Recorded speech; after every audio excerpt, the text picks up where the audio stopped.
Okay. So, sorry about that, guys. Holy crap. But I fixed it. I know exactly what the issue was. It's pretty obvious right now. It's pretty obvious what some of the major issue was, obviously, with this. So sorry about that. I know that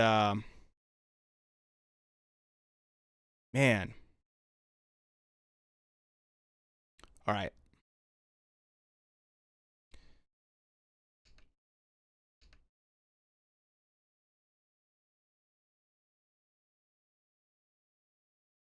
Here we go. Super pumped for this main card, man.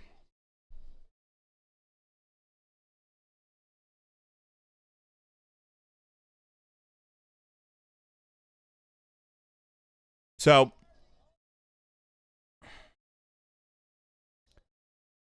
took me a minute, but I think I fixed everything. Oh, yeah. That fixed it big time.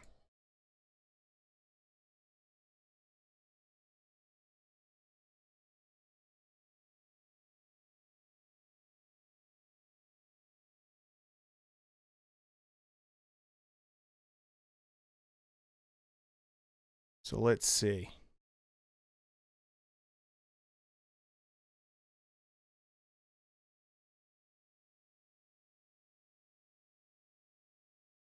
All right, main card.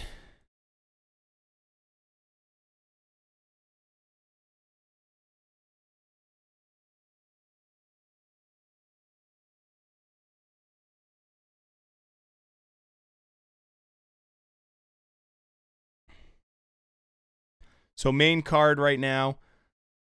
Getting ready for this. It's going to be super fun. A lot of really good fights on this main card. So let's see how this all plays out right now.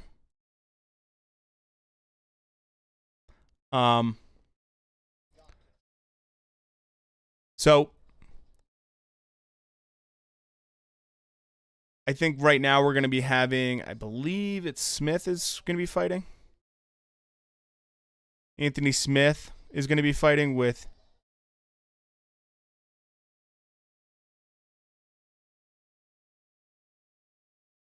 Anthony Smith's been around for a while.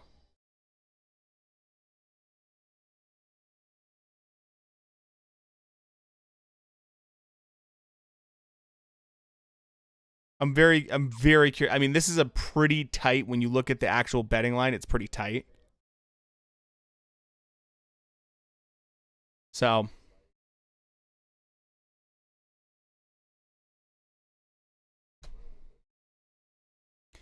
I think right now we're going to get some awesome fights.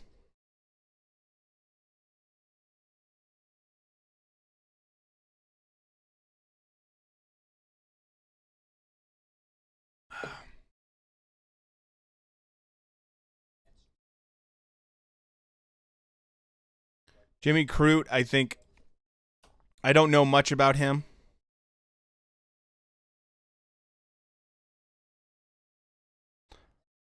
But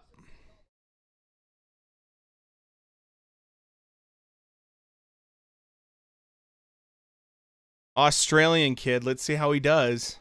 I mean, Anthony Smith can kind of be a little bit all over the place.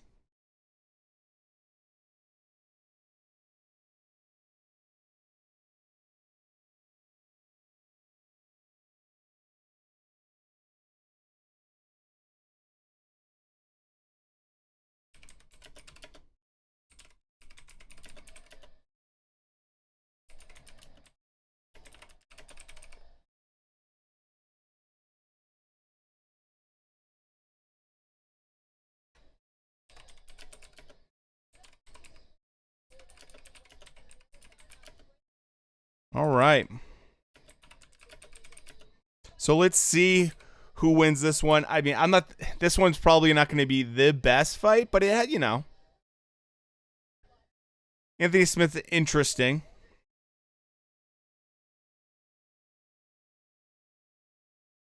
You know, Anthony Smith's been around a little bit for a little while. So I think this will be fun.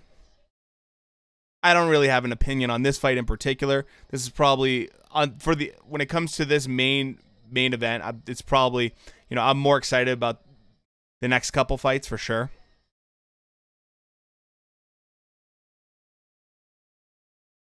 For sure. So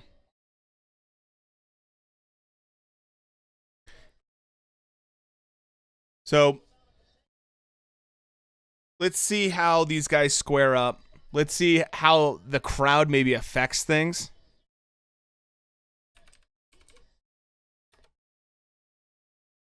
Because that crowd noise has definitely been getting people amped up. They've been going in there shooting.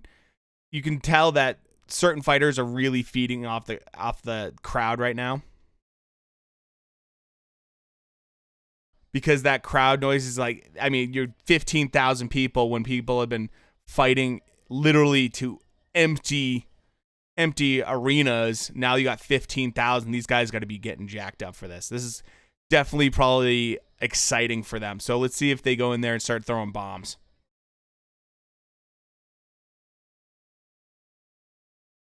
So this is actually, when you look at the betting odds, pretty darn close.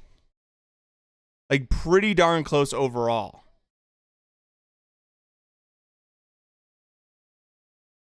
So Jimmy Shoot, let's see how he does. He looks good physically. I think Anthony Smith, has had his ups and downs. I switched to the boxing. Berlanga is beating up Nicholson. Berlanga's a mean motherfucker, dude. He is heavy-handed. He has very, very heavy hands. By the way, Anibal, I figured out what was wrong with my stream. So, it's fixed now. You won't have the issues that you were having before. We going to see. Do you mean, am I going to put the fight on the actual screen? Is that what you're looking for, Rick? Or are you looking for a possible link?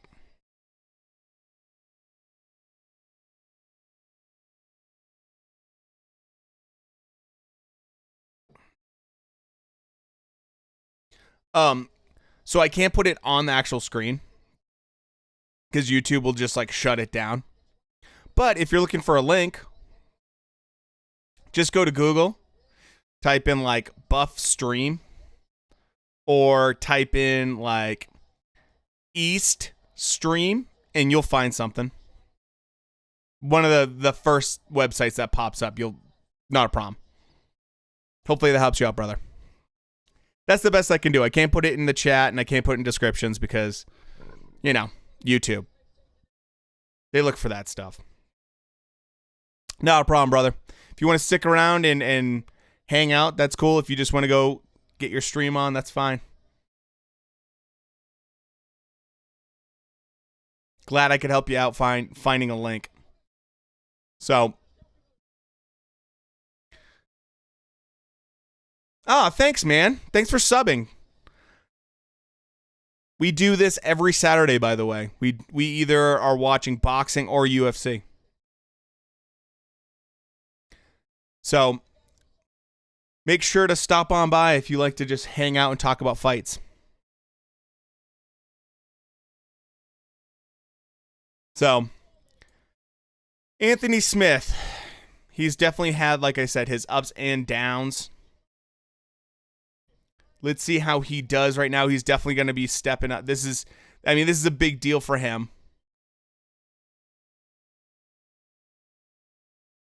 Oh, thanks so much, man.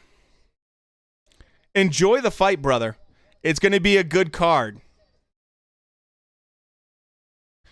Yeah, have you tried streaming on Twitch? I have. Yeah, Coco, I was actually restreaming both on YouTube and on Twitch. And I was double streaming. I was multi-streaming. And for whatever reason, it was just destroying my bitrate. So I do. If you look down in the description, I have a Twitch channel. So like I had to pick either YouTube or Twitch for tonight.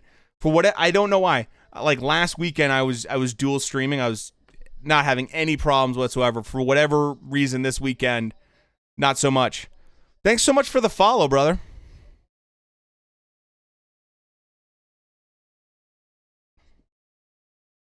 So yeah, it kind of came down to I had to pick one. If I have to pick one, I'm going to probably pick YouTube because I have over 400 subs here and I have like 10 followers on Twitch. You know?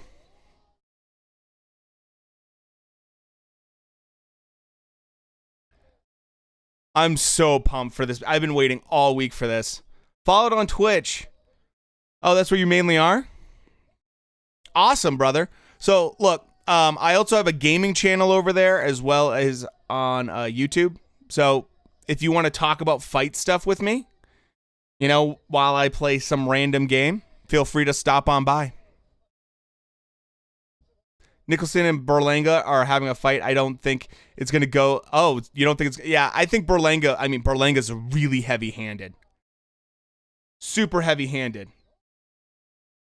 So, I'm not surprised by that. At all.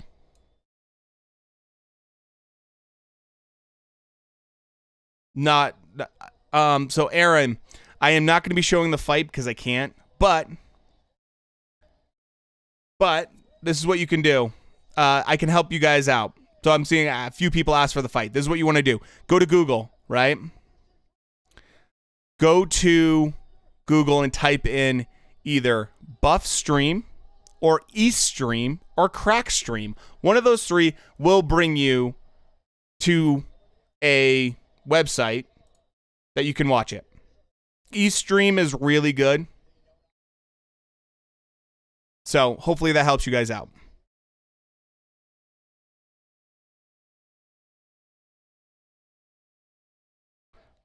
Not a problem, ma'am.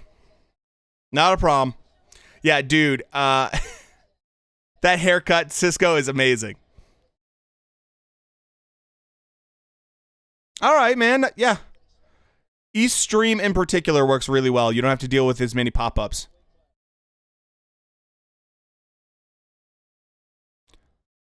So, dropped again. Berlanga drop him.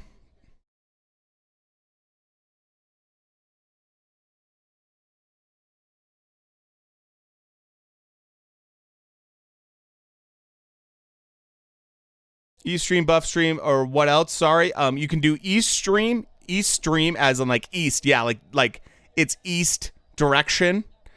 You can do Crack Stream or Buff Stream. One of the three. So.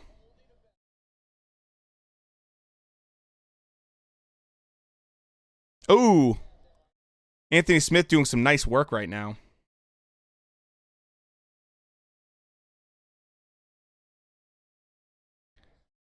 Yeah, Berlanga has very heavy hands. Heavy hands. So.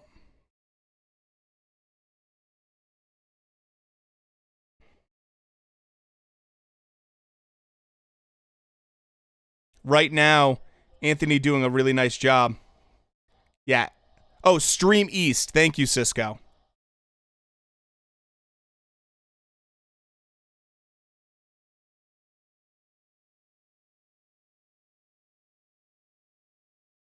I figured, you know, I only gave you 3 websites to look for. So, if you can't find a stream off of one of those 3, I can't help you beyond that.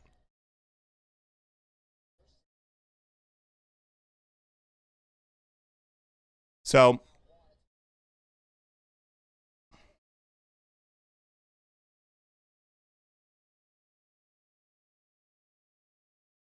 Anthony, I like the way he's using his jabs right now.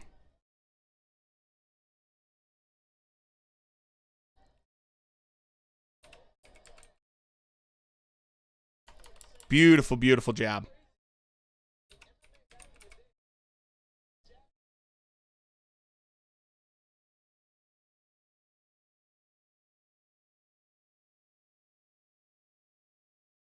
Ooh. I like the way these guys are trading right now.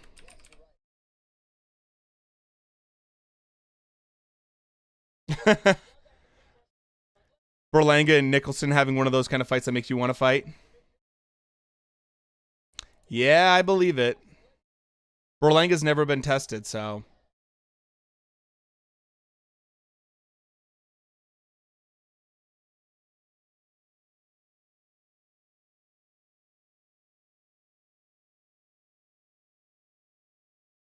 Oh, Smith landed, and then Crew comes back. Beautiful. This is a great first round. Awesome first round.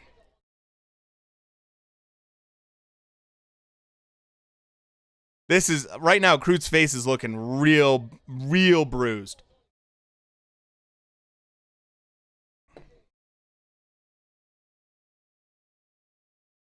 This is a nice first round.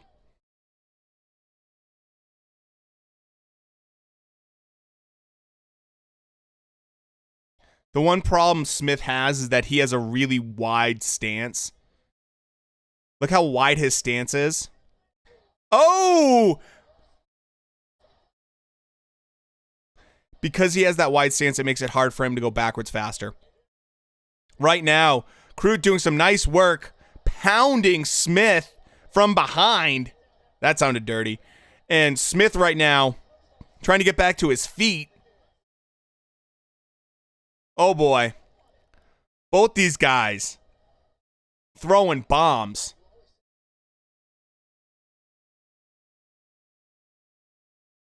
Man, both these guys right now, Crew having the ground control. And let's see if Smith can try to get back to his feet, try to do something. He was obviously doing pretty well with that jab in the stand-up game. 16 seconds left. Oh, Smith goes down again.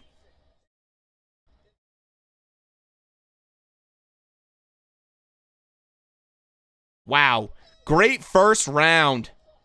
Awesome first round. Oh, my God. Crew's leg. Oh, God. Oh, my God. That was disgusting. Crew's, like, ankle is, like, broken. Oh, my God. Oh, my God. His ankle's, like, broken. That's disgusting.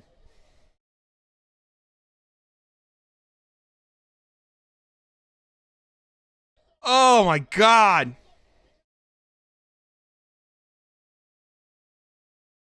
Oh, God. That was gross.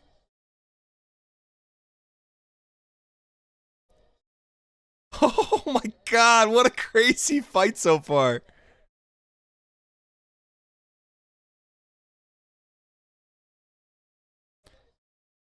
Oh, my God. I thought he broke it the way his ankle was just rolling like that.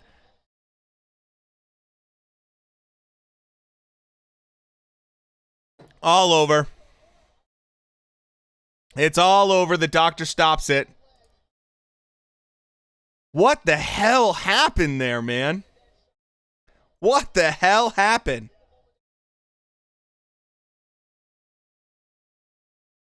That was so bizarre. Wow. Man, Anthony was doing a great job with the jab, and that leg kick just ended it. I think it's a nerve in his leg. Yeah, Cisco. I think you're right. That was freakish.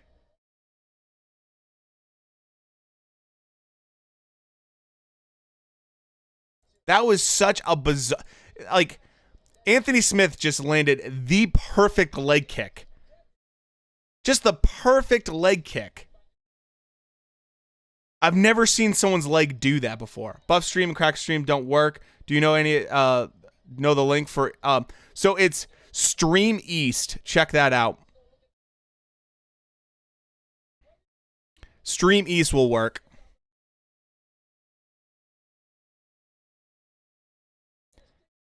Oh, yeah. Oh, God. They're showing his ankle roll. Oh, God. That's brutal.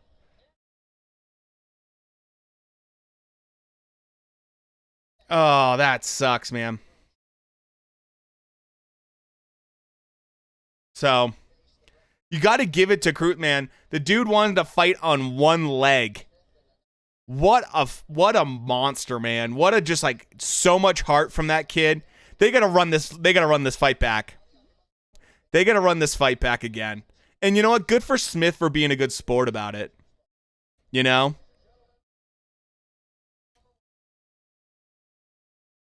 That sucks. I know Anthony doesn't want to win that way, but it was a good win. Good win. They were going at it too. They were going for it. I think, they got to run this one back. Smith definitely had some awesome moments. That was just wild. That was a wild fight. Crute's leg, man. I don't know how. I don't know. Wow. Good for him for getting the takedown after that. Holy shit. Perfect. I mean, Crute was doing some nice work too. Both guys were really doing great work. How Crute couldn't even walk back to his corner.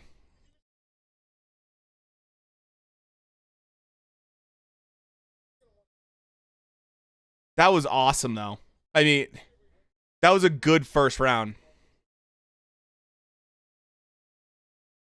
I mean,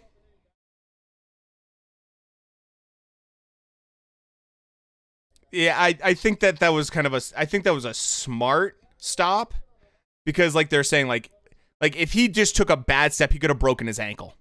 He just couldn't control any of it. What a tough kid, man.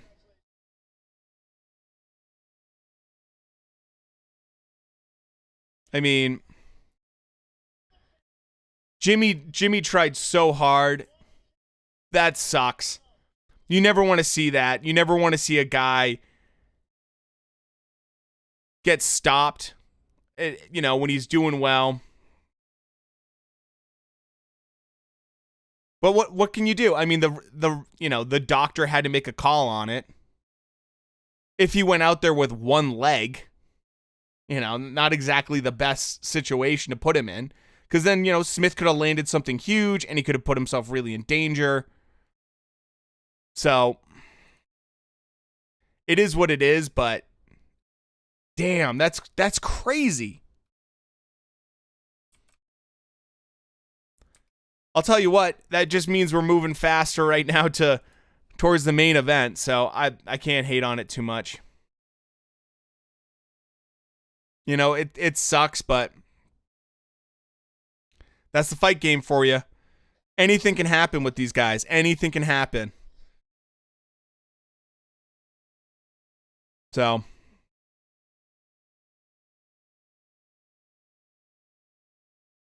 okay, next fight. Next fight should be an interesting one. We have Hall versus Weidman. The all of this next fight is almost 50-50 fight coming up, which is awesome. I like when there's good close fights like that coming up. We are so close to the main event. So, how's everyone what's everyone predicting for main event? Who you guys rooting for, I should ask? Are you USMAN or are you for MASVIDAL in the main event? Right now they're just doing fight hype. They're just ads right now. Do you guys have a preferred fighter for the main event at all?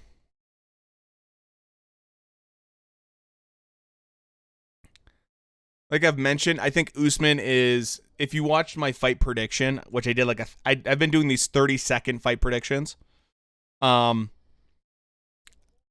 I'm Snoozeman will win, but I want, see right there. That's exactly that exact to a T my prediction. I said, I want Street Jesus.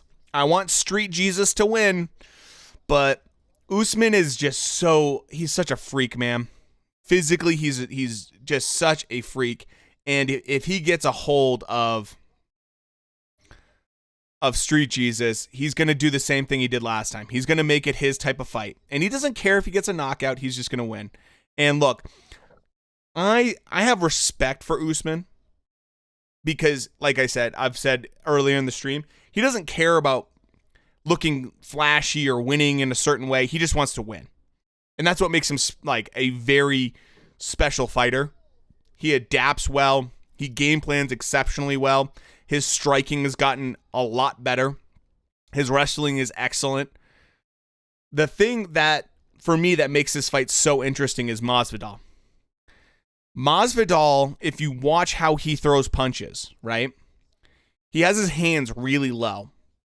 And he has his hands low and he throws from angles that you're not able to see so much because when your hands are lower, it's not like a boxer where their hands are right up in front of you. You can see the jab coming. Masvidal is explosive. He throws punches at really unique angles. He loops punches around your guard. And the other thing is, it's not just the hand speed and explosiveness. He's just, he has heavy hands. And you either have that or you don't. Plain and simple. Nicholson dropped again. Yeah, I'm telling you, man, Berlanga's in my top. Berlanga is in my top probably 4 prospects. Berlanga for sure is in my top 4 prospects. Like I said, he's never actually faced anyone, but he is a really legit fighter. But the ref stopped it. Yeah, that's probably a good stop. Good for Berlanga getting the win. That was a big step up for him. That was a big step up for Berlanga. For sure. I think the big thing for Berlanga is just to continue to grow. He's young. And he's a good kid. And let's see where he goes from here. But, I think, but yeah, very entertaining fight. Dude, yeah. Probably going to be better than the main event. So you probably caught the best part of that entire card, Yeah, dropped 4 times. I'm not surprised by that at all. See, the thing with Berlanga's right hand is a bomb. Like, it is a absolute widowmaker of a type of punch for him. But his left hand, his lead left is just super, great lead hook. Great lead hook. And so he can drop you with either. He's just a very heavy-handed guy. I like Berlanga a lot. Almost all of his fights, by the way, I think it was, so I believe he was 16-0. Correct me if I'm wrong, but I believe Berlanga was 16-0. He had 16 knockouts, and all of them were in the first round. So, he's a kid that's going somewhere. You can't, either you're born with power or you're not. Plain and simple. You either have it or you don't. And Berlanga has it in spades. Imagine when he gets older and he gets stronger. That's scary, man. Oh my God. Honorable. Dude, how much better is this stream right now compared to the one I was doing before? It's unbelievable, the difference. I'm looking at my bit rate right now and it's super consistent. Holy crap. So much better.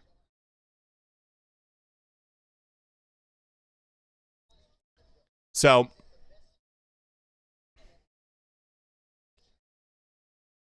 if you're new to the stream, by the way, thanks for stopping by.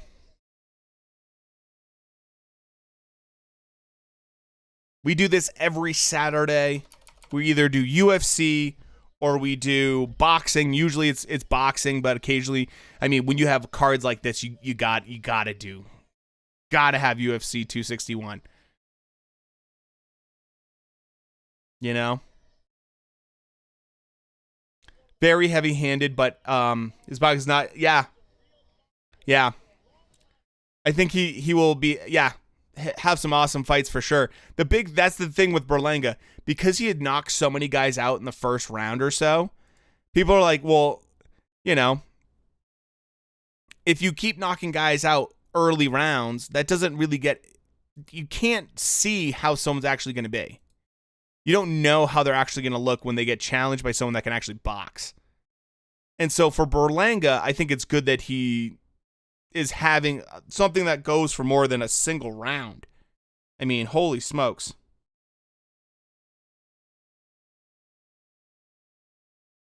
Holy smokes. I mean, good for him, though. I mean, like I said, I like him a lot.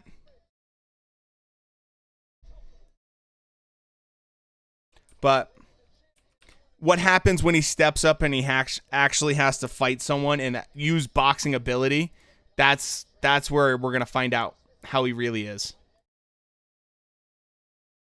That's the big question is, you know, knocking over bums is one thing. Fighting guys that can actually box you and stay away from those heavy hands is a totally different thing. So,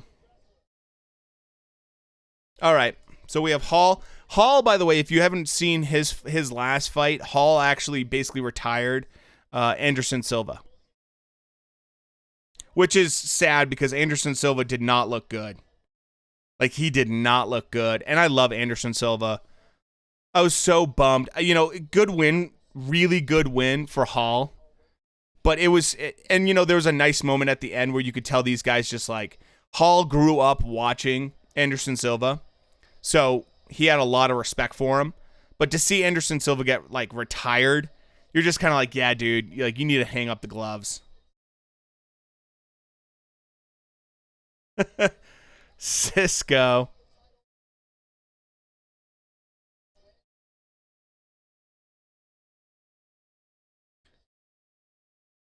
Yeah, dude. Cisco just sent me an image from back in the day where I just hit 200 subs. Now I'm over 400, so yeah.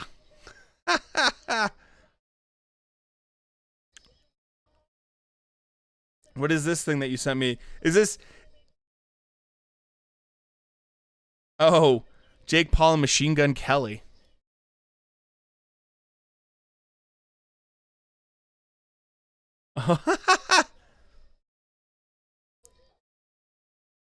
Man, the UFC crowd. So Cisco just sent me a link where the UFC crowd is just absolutely letting Jake Paul have it.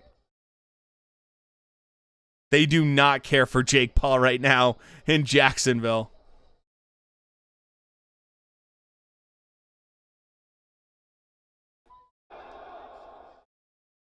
They're screaming. So the video on Hannibal, you'll love this. The video is literally a giant crowd screaming at Jake Paul. Fuck Jake Paul as loud as they can right now from this fight, which is hilarious.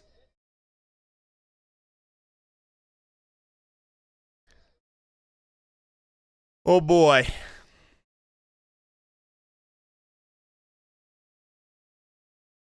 I'm going to probably pick Uriah Hall to win this. That's my predict. I think Hall's going to win this one.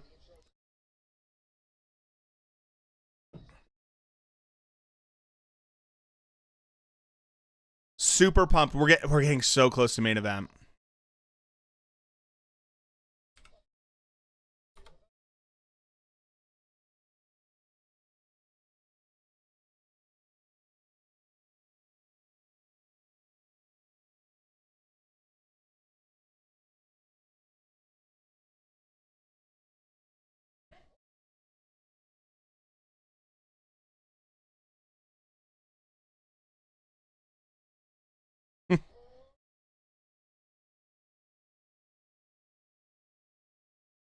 Weidman, it's been around for a while. Hall, just look at Hall, dude. Hall is stacked physically.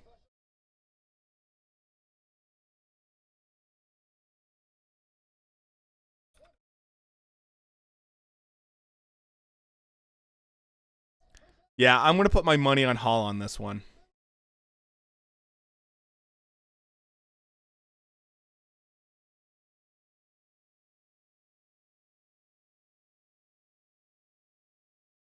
So, Herb Dean, maybe.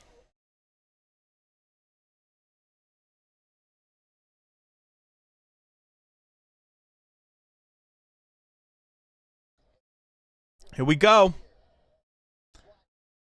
Weidman, let's see how he does against Hall.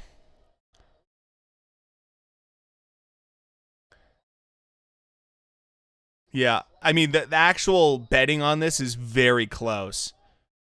This is I think this might be the closest betting. Oh my God. Oh my God. Oh my God. Oh my God. He broke his ankle. Oh my God. Holy smokes. Oh my God. Oh God. Oh my God. That's disgusting. Oh my God, dude. Holy shit.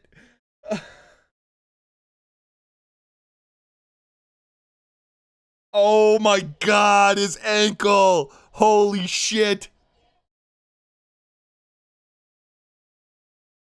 Oh my God, dude. Holy shit. That's fucking disgusting. Oh my God. Did you guys see that? Holy shit. Oh God. Oh my God. I can't even. That was ridiculous. What the fuck? Oh my God, he just snapped his ankle like it was like a toothpick. It was like, oh, the sound too. Oh my God. That was fucking crazy. Oh, oh my God, dude. Holy shit. That was like the very first kick and he just snaps it. Oh God. Dude, yeah, you switched the channel for 30 seconds. Oh my, did you see what happened? Did you see that ankle just snap? Holy shit. Oh no, they're gonna show it. Oh God. Holy shit. No. I don't want to see the replay. Oh God. Here it is.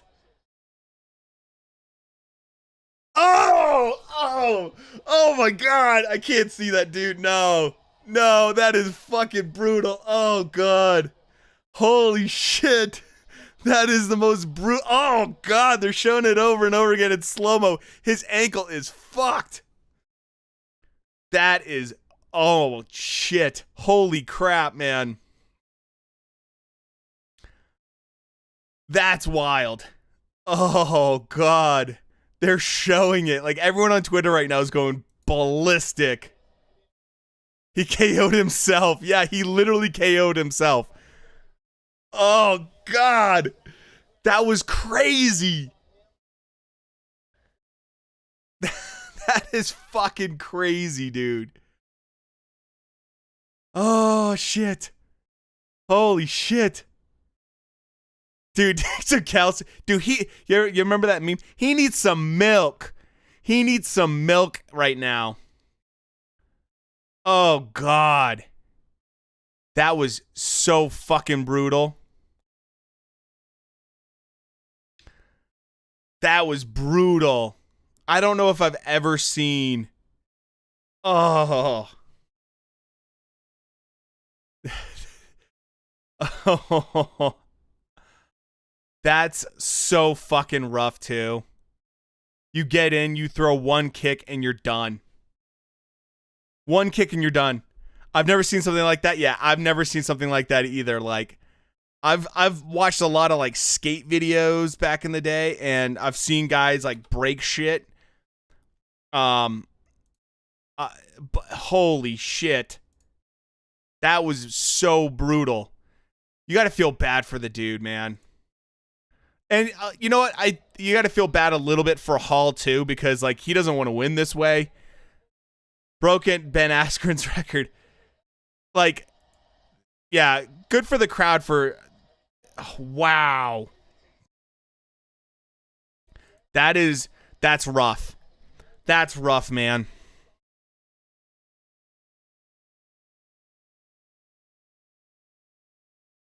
That is so brutal. And when they oh my god, the replay. Weidman, that poor son of a bitch, man. Oh god. I mean, these guys train for these kicks that they do. They prepare their bodies for stuff like this. What a freak kind of moment. I like that the crowd's cheering on Hall right now. That's so upsetting. Like Hall, obviously, like if you want to go out there and compete against the best and you want to win because you controlled the fight, you did everything you can possible, you did the right things, not because of this. You got to feel so fucking bad. Yeah, Weidman right now is like, what? It looks like he's in immense pain. Unbelievable, for obvious reasons.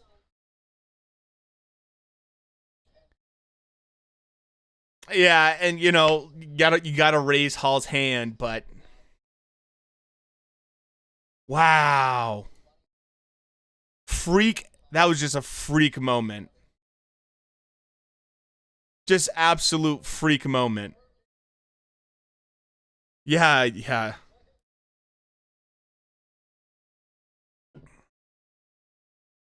Man.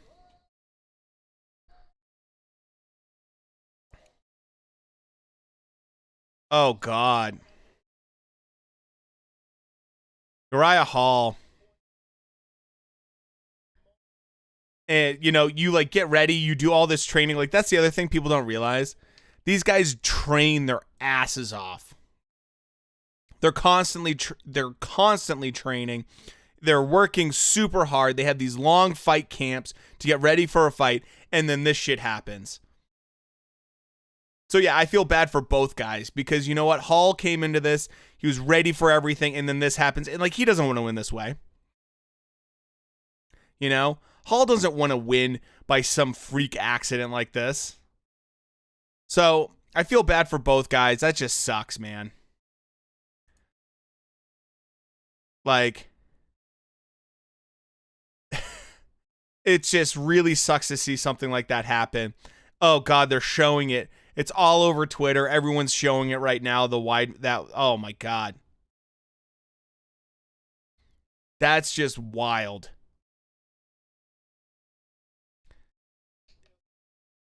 And you know what? Hall's a true fucking class act right here, man. I have so much respect for Hall. What a classy dude. Talking about owing him this fight. That's such a classy move. And Joe just letting him like kind of just do his thing and talk about it because obviously he doesn't want to win like this. That's some of these guys would have been like, hey, you know what? Oh well. Oh, I just saw the replay again. Uriah Hall, class act. I'm sure I'm definitely a fan of this guy now. To do that, to be that kind of honest and just be like, yeah, you know what? I don't want to win like this. This is not ideal. Oh my gosh. That was fucking rough. That was super rough. My God. I mean, to have something like that happen. Yeah. Ugh. Oh, let's see how they move on from here. Now we're getting into some of the main fights. I'm super pumped for this next one.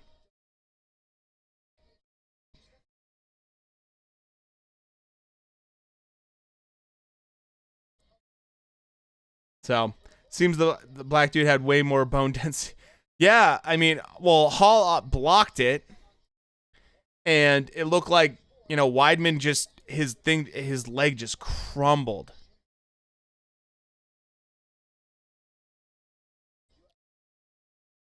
I mean, to see his leg do that. Jesus Christ, man. I mean, I've seen some weird shit in fights.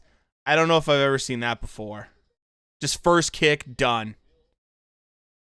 Like, I don't think I've ever seen that happen like that so quick.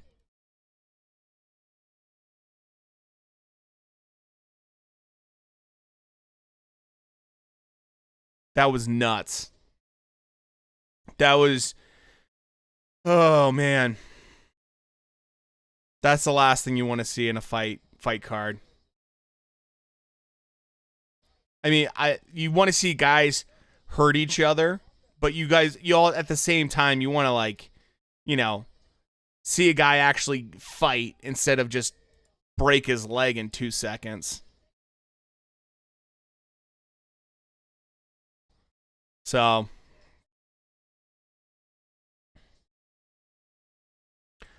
all right. Well,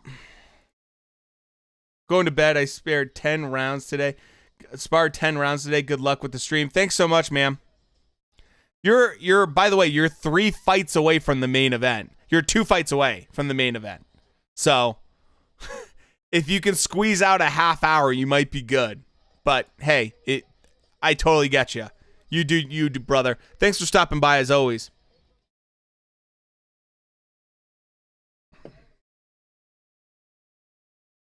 So,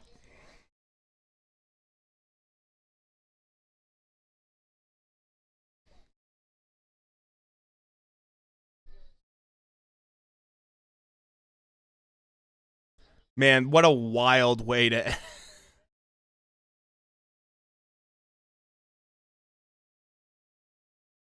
Okay, so the next fight is going to be, I think, a fucking awesome fight. And then we get to Rose and Zhang. I mean, we got some really good fights coming up. I think the co-main could be amazing. I mean, we're going to get into some really top level fighting.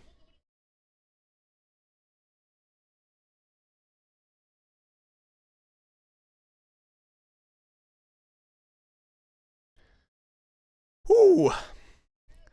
Man, just when you start, like, thinking you've seen everything, right? That was nuts.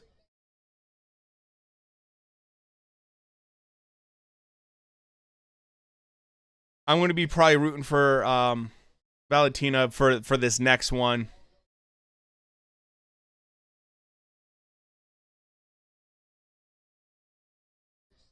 So, let's see how this next one goes. I'm expecting it to be a great stand-up striking type of fight. Really interesting in next fight. And then we get the co-main, which is going to be an amazing fight, and then we get the main event, which, depending on how that goes and how USMAN wants to go about it, it could be either super entertaining or it could be kind of a boring fight. But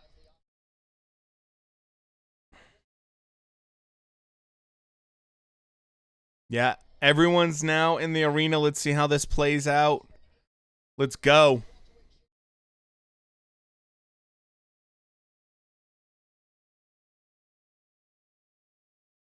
Oh, they're showing Street Jesus walking in, and dude, this dude's coat is wild. Street Jesus walking in style.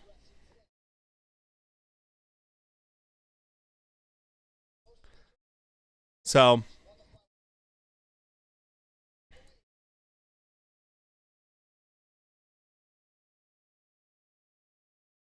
Andrade, I think, is a great opponent for this fight.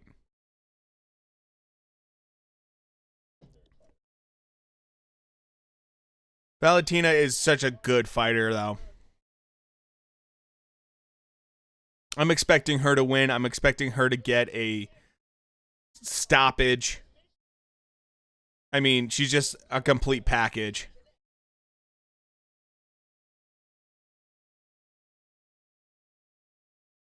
So, but we'll see. You never know.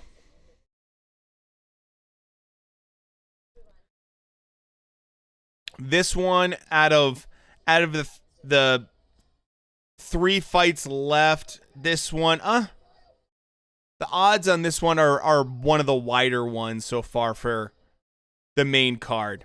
USMAN also has a negative 455 compared to MASVIDAL with a plus 350. Same for this. But I feel like this one has a little bit wider gap. So, what do you guys think? Any of you guys have an opinion about this next fight? So,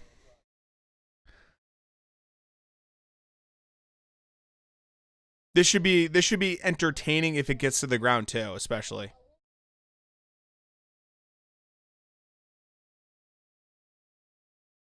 .5'1". God, I knew she looked small, especially in the weigh-in.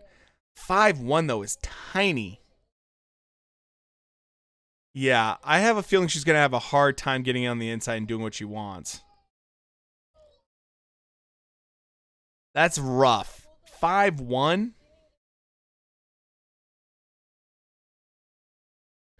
I mean, even if you have a great chin and can get on the inside.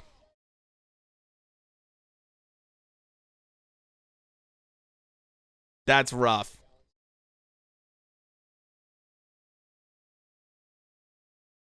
I mean, you can speculate based off of past opponents and stuff like that, but I think it's going to come down to who can control the distance on this one. You know?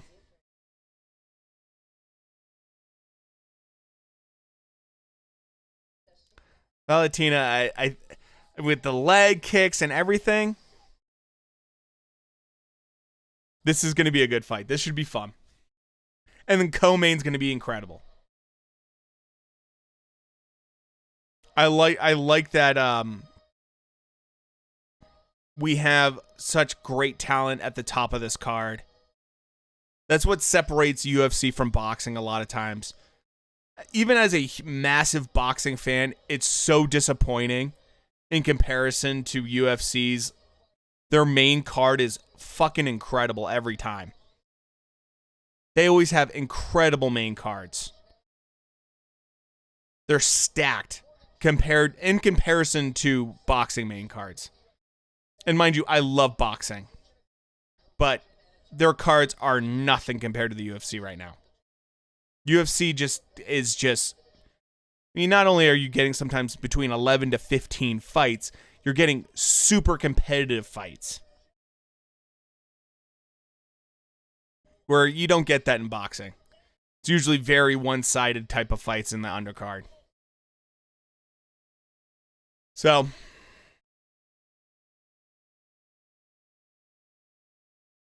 all right.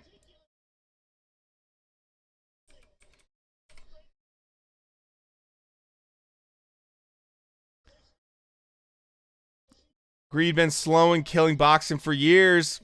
Hawk, yeah, man. That's very true. And the other thing too about that is it's like if you lose a fight, that's it. You're done. It's over for you. And it's like, why? That's bullshit. That's one thing I love about the UFC. Like, if you lose a fight, so fucking what? That doesn't mean that you're not a good fighter. It means you got to like make some some changes and stuff like that. This whole, like, you got to keep your zero thing in boxing is bullshit. And it's what stops good fights from happening. Especially young fighters. Look at the lightweight division, man. The lightweight division has so many good talents, but they won't fight each other because they don't want to lose their O. And it pisses me off every time. You know, we're never going to get a Devin Haney versus Ryan Garcia. We're not going to get Tank Davis fighting each other with, like, Teofimo Lopez. Like, we're not going to get those fights. It's just not going to happen. If anyone would take the risk, it'd probably be Lopez. Lopez Haney would probably be, like, the one fight I could see possibly happening. But even still, like, it's not going to happen because then people are going to ask for too much money. We have the same problem in the welterweight division. You know? Deontay Wilder was 35-0, but all of them fights were, setups. None of them were real. Yeah, absolutely. Great take. Great take. Deontay Wilder's record, if you look at his resume, it sucks. For a dude that had, 40 wins or he had 41 or 40 wins and 39 KOs. That's amazing. That is. He does have, his fucking right hand is Thor's hammer. There's no question, you know? How's my day going, Alfredo? Pretty good, man. I mean, this card has been pretty banging. It's been pretty solid, man. How's your day going? It's hard to complain whenever it's fight day. Fight day is always a good day. Even if the fights suck, it's better than, it's consistent. You get to watch it every single Saturday. There's usually a fight on. By the way, we are going to be doing a live stream for next Saturday. It's going to be a little bit early because it's going to be a UK fight. We're going to be watching Chisora fight Joseph Parker. That'll be a fun fight to watch, actually. I'm actually excited to see how Joseph Parker looks. He looked terrible against Junior Fa. So we'll be doing that probably like 1 o'clock-ish. Well, 1 o'clock my time, so like 3 o'clock Eastern time, It's been going good, man. Glad to have you on board. Yeah, thanks, man.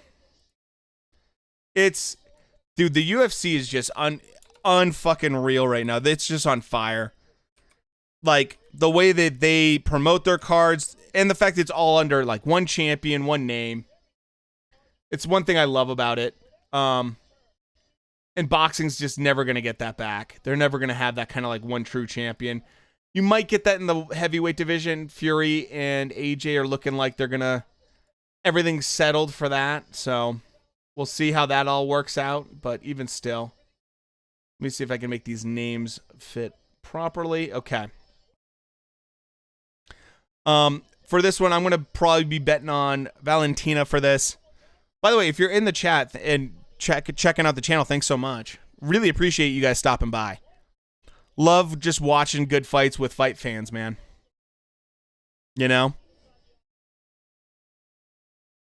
It's just fun to talk with people. It's kind of like, having a fight party. So,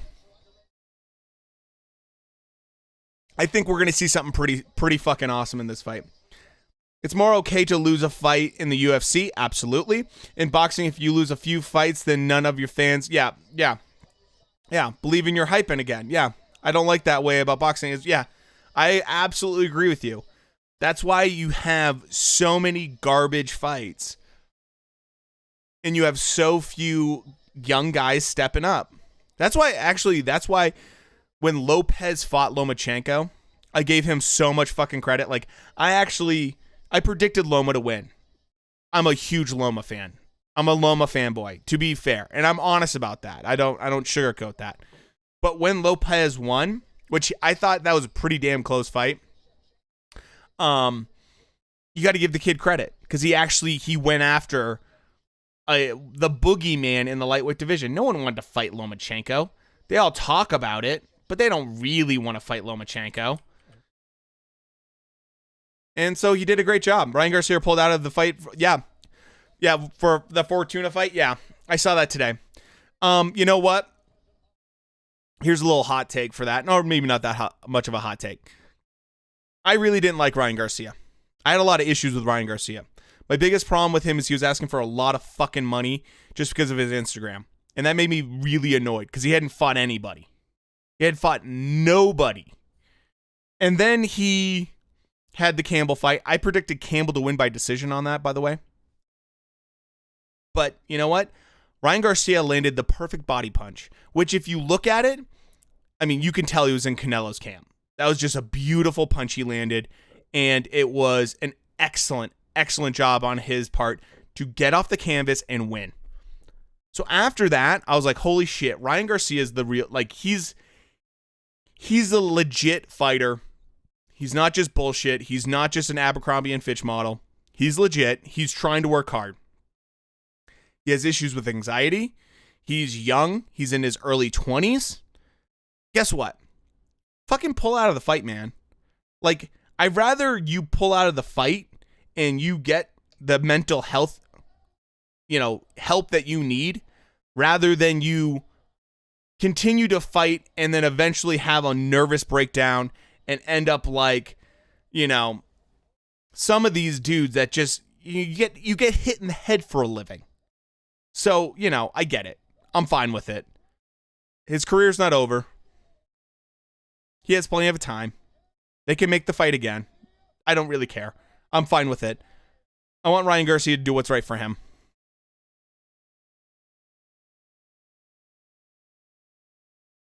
Valentina, man. She's mean. So yeah, I think that's good for him.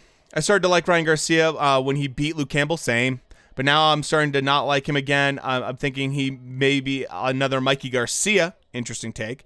But we will see. Wait and see. Yeah. Well, I mean, Mikey was a good fighter, but Mikey always picked on guys that, he was, he bit off more than he could chew when he started going up to welterweight. That was a bad decision on his part. Here we go. I'm curious if Valentina is going to control the distance in this fight. Very interested to see if she controls the distance in this fight using that reach. Andrade is so small in comparison. I'm wondering if she can get inside. That's the big thing. Right now, both girls just kind of feeling stuff out. I used to like Mikey, but he is only in boxing for the money, not legacy. That's true. He's not fighting anymore, really. You know what? He keeps talking about fighting Manny Pacquiao nonstop. You know why? Because he wants a big payday and he wants to retire. Fair enough. Boxing's not a permanent career. Boxing is a temporary career. So get in, get your money, get out while you still have a couple brain cells. That's fine. But he's not going to get that fight. They're talking about Spence right now fighting Pacquiao. So right now, both girls still feeling stuff out. Valentina just touched her a little bit with that left. Nice 1-2 from Valentina. Really solid 1-2. Both girls looking light on their feet, though. Valentina, I love her stance. It's not too wide, just enough that she can be explosive. Big, going for the takedown. Valentina with the takedown right now. Andrade, though, got up. Good for her. That's tough. Valentina's a strong girl. Back down again, though. Back down again. And now Valentina has that back. Let's see what she can do from here.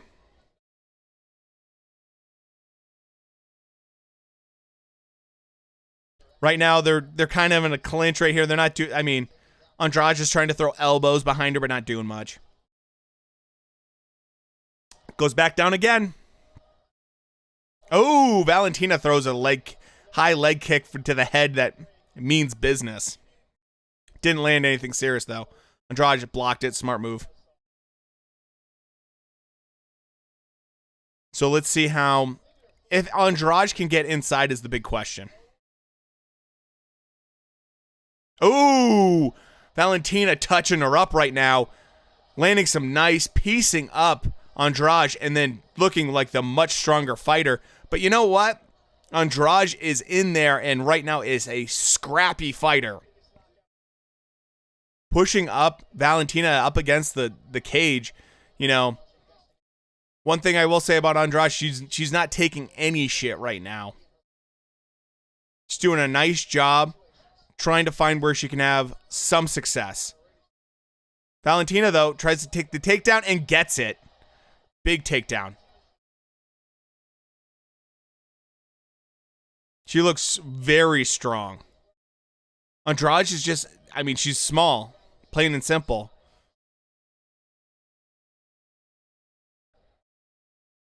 So, I mean, oh, now she's got the back. Rear naked choke, possibly. Here we go.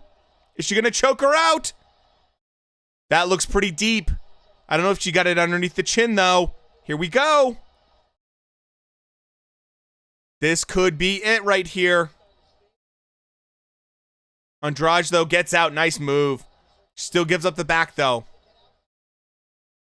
Valentina trying to find a way to either smother her, use that size. Right now, nice move by Andrade to get to her feet. Holy cow. For the smaller girl, she's doing a great job trying to at least get to her feet and not allow Valentina to completely dominate her. But Valentina just looks so much bigger and a lot stronger.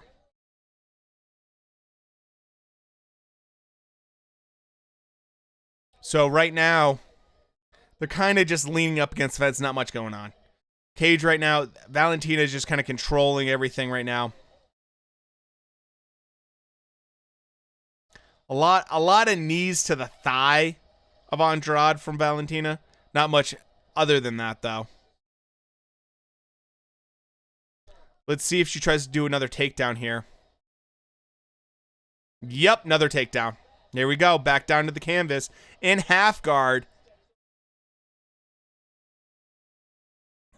Your stream is ahead of yours. Yeah. So your stream's ahead of mine, I'm guessing.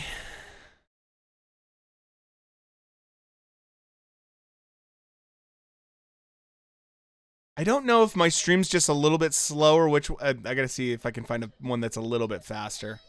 That's the end of the first round.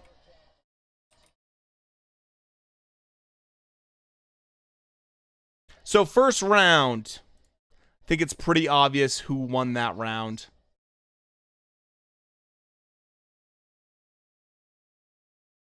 Valentina definitely won that first round. Definitely won that first round. But, you know, Andrade is not going anywhere. She's tough. She's a tough girl.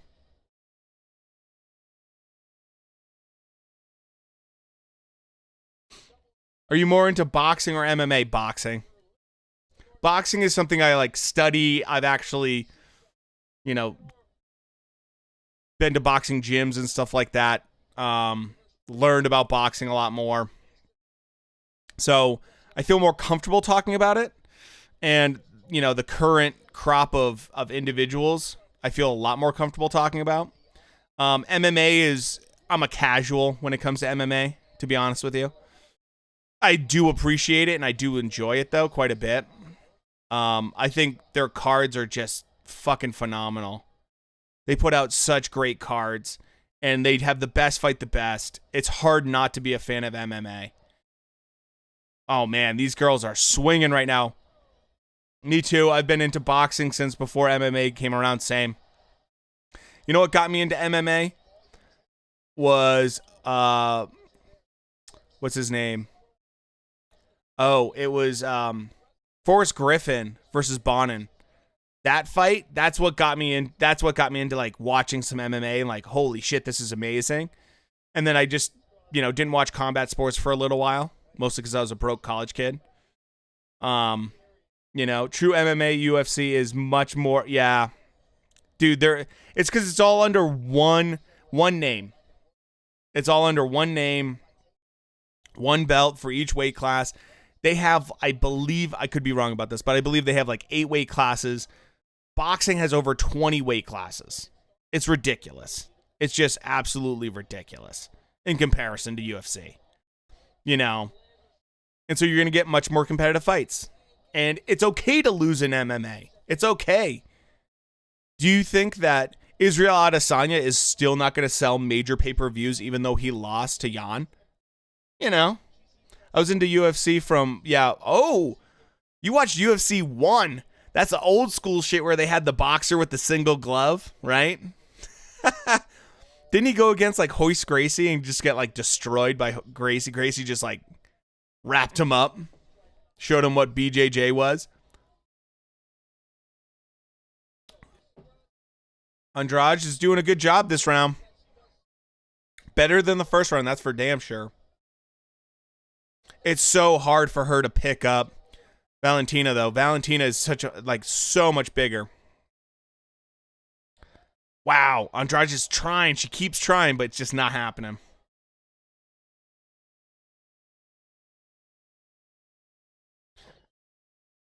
Yeah. Yes, boxing has too many weight classes and BS titles. Absolutely. Don't even get me started on that. Oh, big takedown for Valentina. Biggest thing is, who's the real champ at lightweight right now when it comes to the WBC? Is it Devin Haney or is it Teofimo Lopez because he beat the franchise champion, which was Lomachenko? It's obvious. Oh, man. She's getting ragdoll right now. Yep. Valentina is just too big, too strong. Wow. Haney is the email champ. Hell yeah, he is. I like Devin Haney, but he hasn't proven jack shit yet. Valentina is just striking at will right now. They might stop this soon. God, she is such a good... It's all over. All over.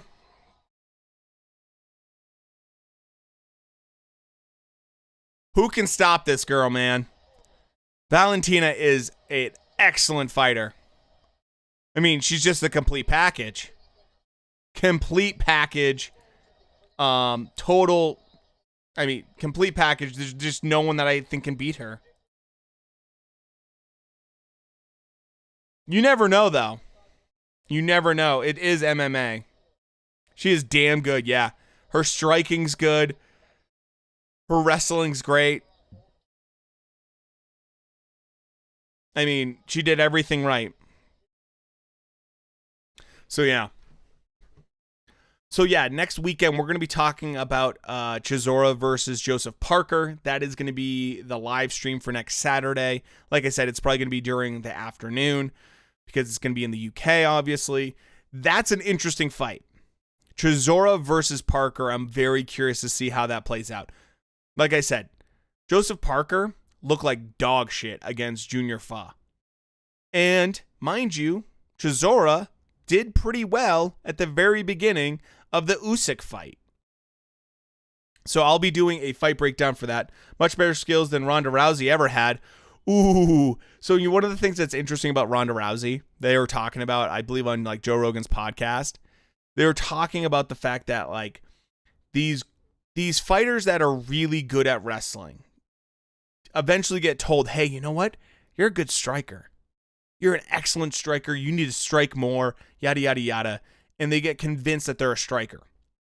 Which, don't get me wrong, I think a lot of these, champions, they want to be well-rounded and everything like that and grow as fighters. That's awesome. But Ronda Rousey got this kind of confidence, I'm just going to knock out Holly Holmes, who's a legit striker, and that backfired. That backfired. The fact that she wanted to strike with a striker, this is just bad, bad. Why?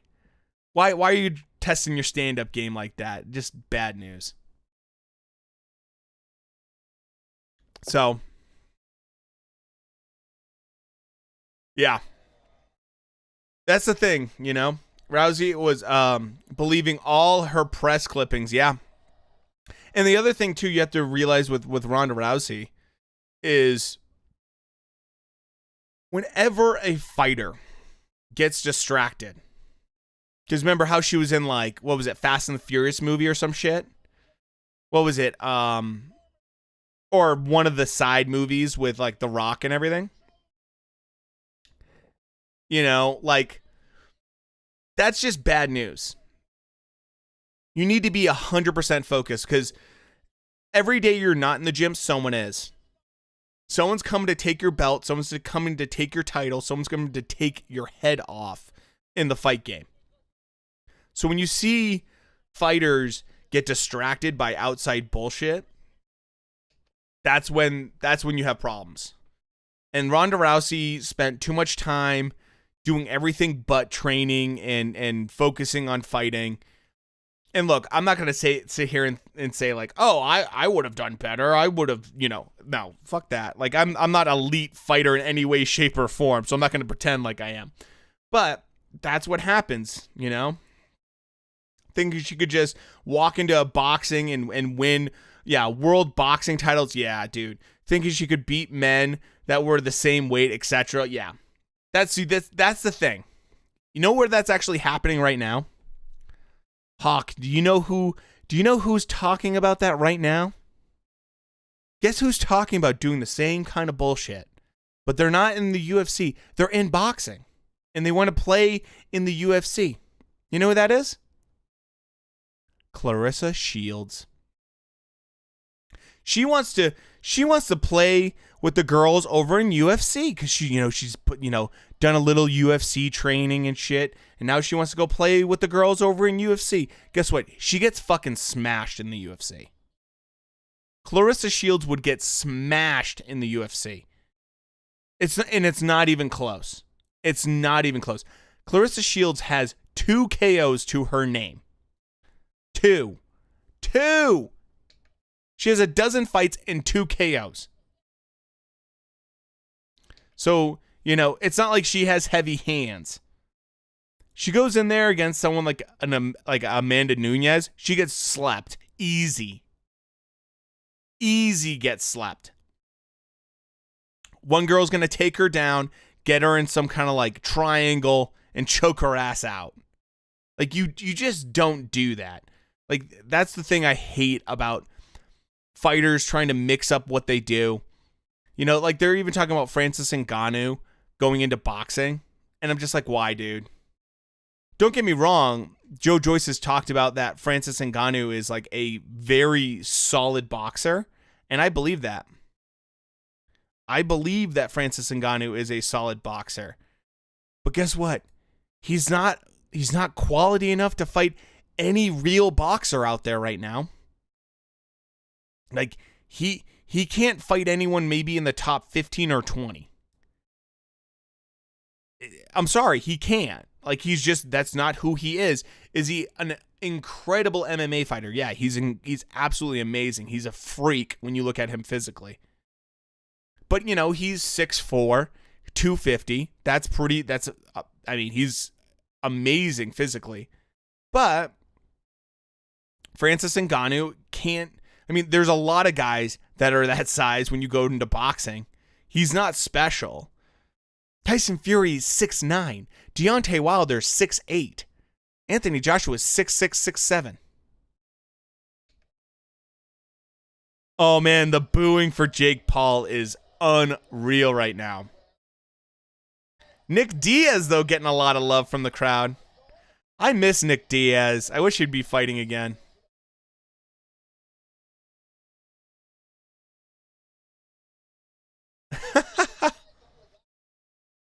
What is this cowboy hat?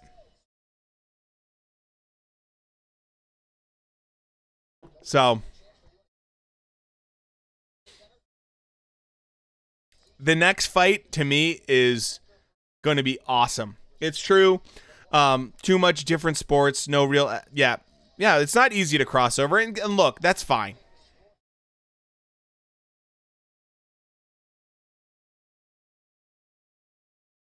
Like, that's fine.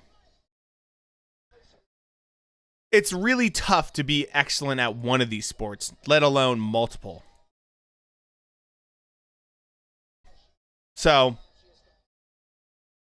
I'm not expecting these people to be like perfect and be able to do both. Like, it's just not possible. That, especially when you look at how dynamic. UFC is very dynamic. MMA is super dynamic. This co-main, I am fucking pumped for this co-main. I am a big fan of Rose. I like Rose a lot.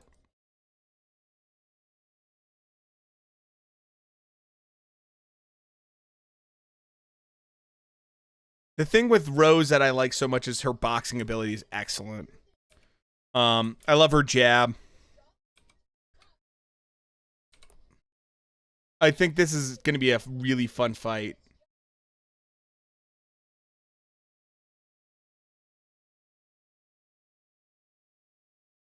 So, I think Holly Holmes has been the best crossover. I agree with that. That's a very good take. That's a really good take, actually. Holly Holmes has probably been the best crossover. I mean, I guess you could say, maybe Brock Lesnar was a pretty good crossover because he went from, he went from fake fights to real fights. But yeah. No, Holly Holmes is like legit. I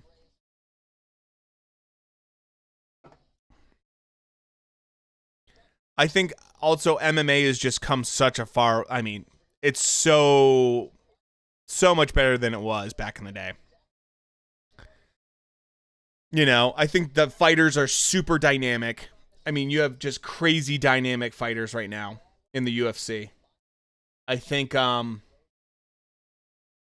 that you have to be dynamic in the UFC because you fight just different fighters all the time that are constantly going to change things on you.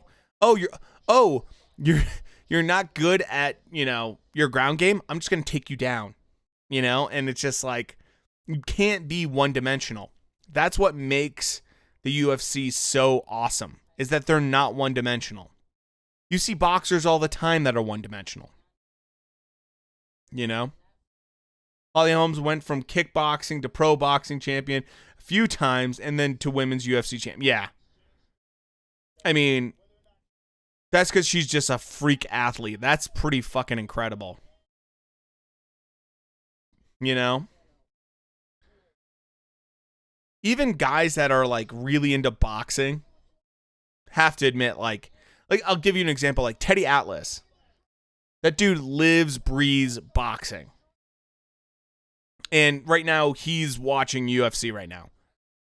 The fact that you can get guys like Teddy Atlas to be super into UFC just shows everything that the UFC is doing right. And it's like, it was really hard for me not to just, you have to compare the two at some point. Boxing compared to UFC, right now UFC's doing everything right. Boxing, when you have Jake Paul making 1 million pay-per-view buys, it tells you the state of boxing. And that hurts to say, but it's true. The sad truth is that because no one is fighting who they should be fighting in the UFC, in boxing, granted AJ Fury is like the fight that everyone wants to see, because no one's fighting who they should, they're going to start losing fans. And it's really hard for young fans to get into the sport because they sit there and go, well, why isn't this guy fighting that guy? Why isn't Spence fighting Crawford? Why isn't that happening? It should be happening. These guys are champions. They're the top of the heap in the welterweight division, and it's not happening. And then you look at UFC, and it's like, okay, well, the best guy's fighting the best guy. Stipe's fighting Ngannou. Like, you have this nonstop. Look at what we have going on tonight. It's just constantly top-level individuals fighting the next adjacent top-level individual, generally speaking. And because of that, that's why UFC keeps growing. UFC keeps getting better, getting more fans. It just shows that UFC has found what works for them, and they're not afraid to make a fighter lose. And in the end, they don't lose their livelihood. They get to keep coming back, trying again. Holmes was the multi-world champion in boxing, defending her title 18 times, which is insane, in 3 weight classes, and a 2-time Ring Magazine Fighter of the Year 2005-2006. The thing that's crazy about that is 18 times in 3 weight classes. To give you a sense, Muhammad Ali longest streak as a title defender was 11 fights. The only person that has the highest amount of title defenses in boxing ever is my all-time favorite fighter, which is Joe Louis, with 26 defenses.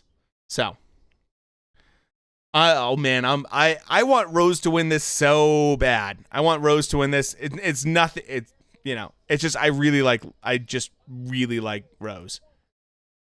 Let's see where we go from here. I don't like to compare women's boxing to men's boxing, though. The thing with women's boxing, and this is my take, on women's boxing, they need to stop the bullshit. Couple things. They need to have 3-minute rounds. They need to have championship fights need to be 12 rounds. Stop this 10-round bullshit. Stop this 2-minute round bullshit. I get it. They talked about it being for concussions. It's garbage. And guess what? Stop making them wear the same weight gloves as men. They need to wear lighter gloves. Like, there's just a lot that can be fixed in women's boxing. The hardest part with women's boxing is that there's just not a lot of talent at the top. All the talent is you have a few good fighters. Amanda Serrano. You have, Katie Taylor. You have Shields. You have a couple, Savannah Marshall. You have a couple really decent fighters or really good fighters. And then everyone below them is just, it's fodder. It's just fodder for the top level people. So, women's boxing needs a lot of help. It's not the same thing. Women's talent pool is very shallow in boxing. It absolutely is. Like, who the hell is Katie Taylor going to fight next? Maybe Amanda Serrano? Like that, I think women should use smaller gloves. Yeah, exactly. Because let's put it this way. They had them wear the gloves they're wearing right now in the 2-minute rounds and all that stuff because they were talking about concussions. It's bullshit. In the UFC, women wear the same weight gloves as men. In the UFC, women fight 5-minute rounds. If it's a championship fight, it's 5 rounds. They get treated equal. Look at the superstars we have in the UFC for women's fighting. Look at this. Out of the 3 main events, 2 of them are women's fights. The co-main event is probably one of the biggest fights on this card easily. Easily.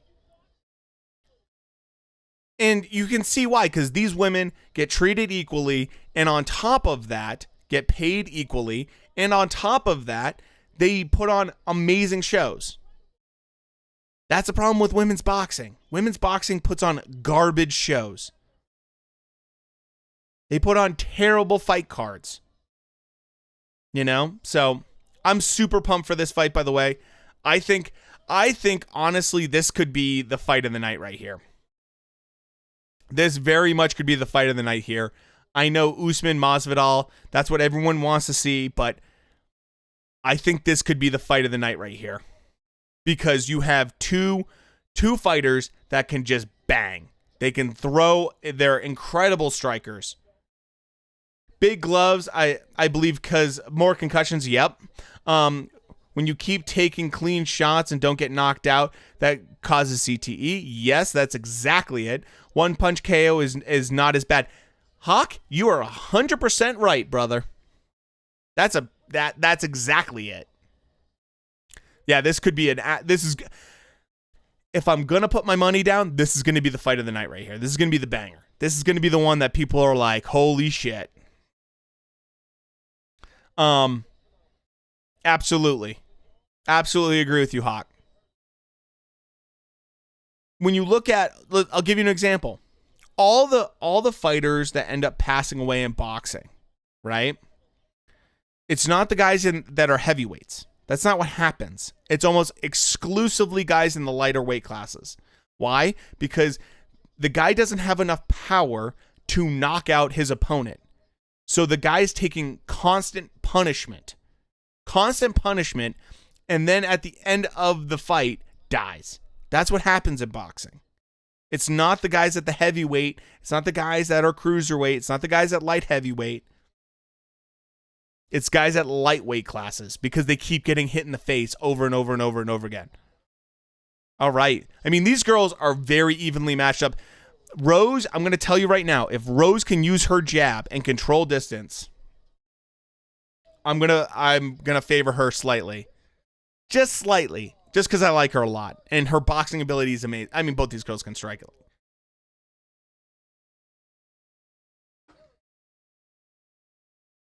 So,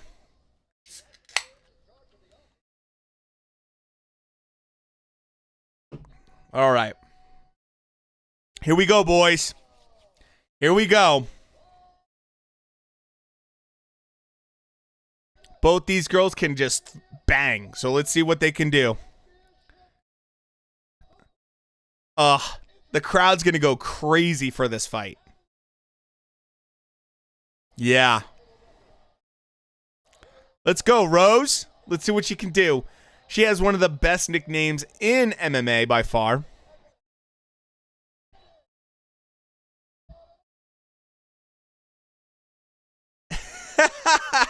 Rose looks super focused.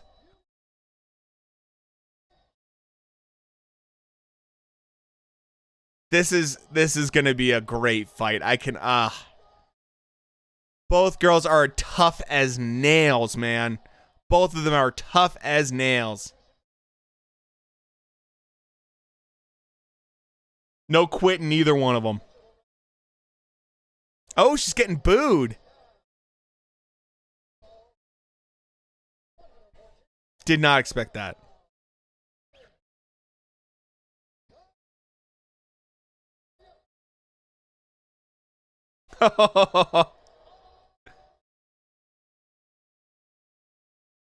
Yeah.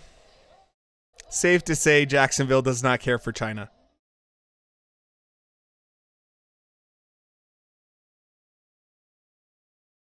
Wei Li, man, no love. No love from the crowd. No love. Yeah, they don't really care for China in Florida, apparently. All right, let's see how it goes. This is going to, oh! Wei Li wanted to do the little touch, and Rose is like, nah, fuck that, let's go. Let's go, boys.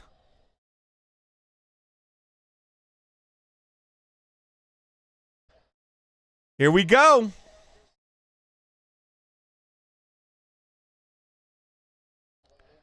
Man, Rose, I want to see that jab. I want to see a lot of jabs from her. I want to see her control that distance because Wei Li is just, she is brutal.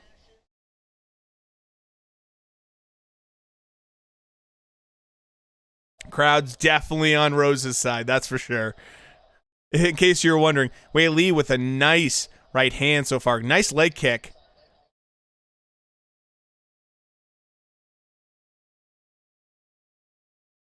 Rose, I like the way Rose is circling and changing her angles, though.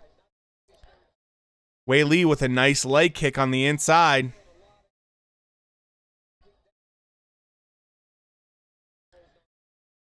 Wow, yeah.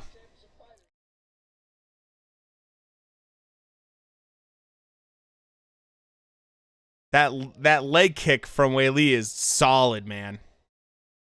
Solid leg kick from Wei Li. Oh! Oh! It's all over! Holy shit! Rose! Rose with the KO! Holy shit! What a KO! What a KO!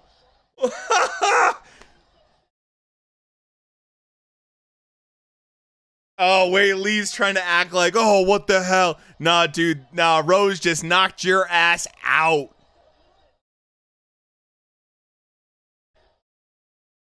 Thug Rose just put her to fucking sleep. That's a highlight reel knockout. That's a fucking highlight reel knockout. That's a career-defining knockout for Rose. Holy shit. Here we go, slow-mo. Oh, my God. That was perfect. And good stoppage. That's a legit stop. Yeah, no. That was a good stoppage. Oh, man. She just put her to fucking sleep with that kick. Holy shit. Oh, my God. Rose. Oh, my God. That's fucking highlight. That's like the highlight reel right there. Oh, my God. No, good call. You know what? Good job. Man, Thug Rose is a killer. Ash, dude, yeah. Oh, my God. Rose just, not only did she have the upset, fucking first round KO with a unbelievable KO. I know Ali is like upset about it. Nah, that was a good job by the ref. The ref did exactly what he was supposed to do, which is to stop the person that is on the ground like that taking unnecessary punishment. And he did exactly that. That is a fucking great move by that ref. I have to say, like, that was, they don't always get it right in the UFC when it comes to the refs. That was a perfect play by the ref. That was perfect. He did exactly what he was supposed to. He's protecting the fighter.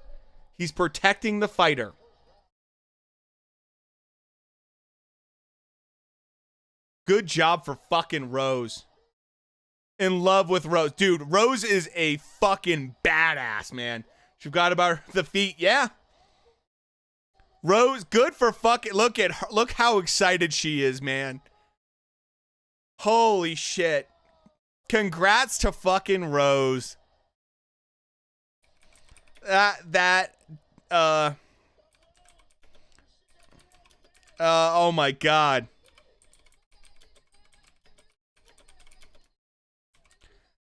I mean, unbelievable.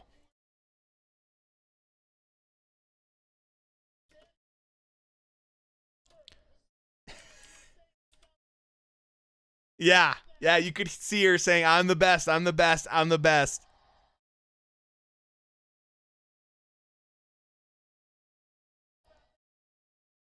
Wow. Good job. Fast with that kick, absolutely. And look, jumps right on her, starts pounding her. Ref stops it. Good stoppage. That's a good stoppage. Yo, glad to see you. Seanster, what's going on, brother? Glad to see you here, brother.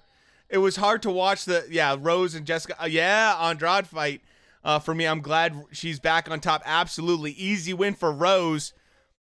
Dude, she made it look so fucking easy, Seanster.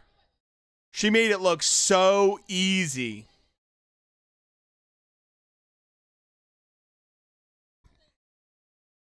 That was incredible. Rose talking about loving everybody. Yeah, we got it. Dude, your family came from communist countries. You know, I get her take. Her take was not bad. You know.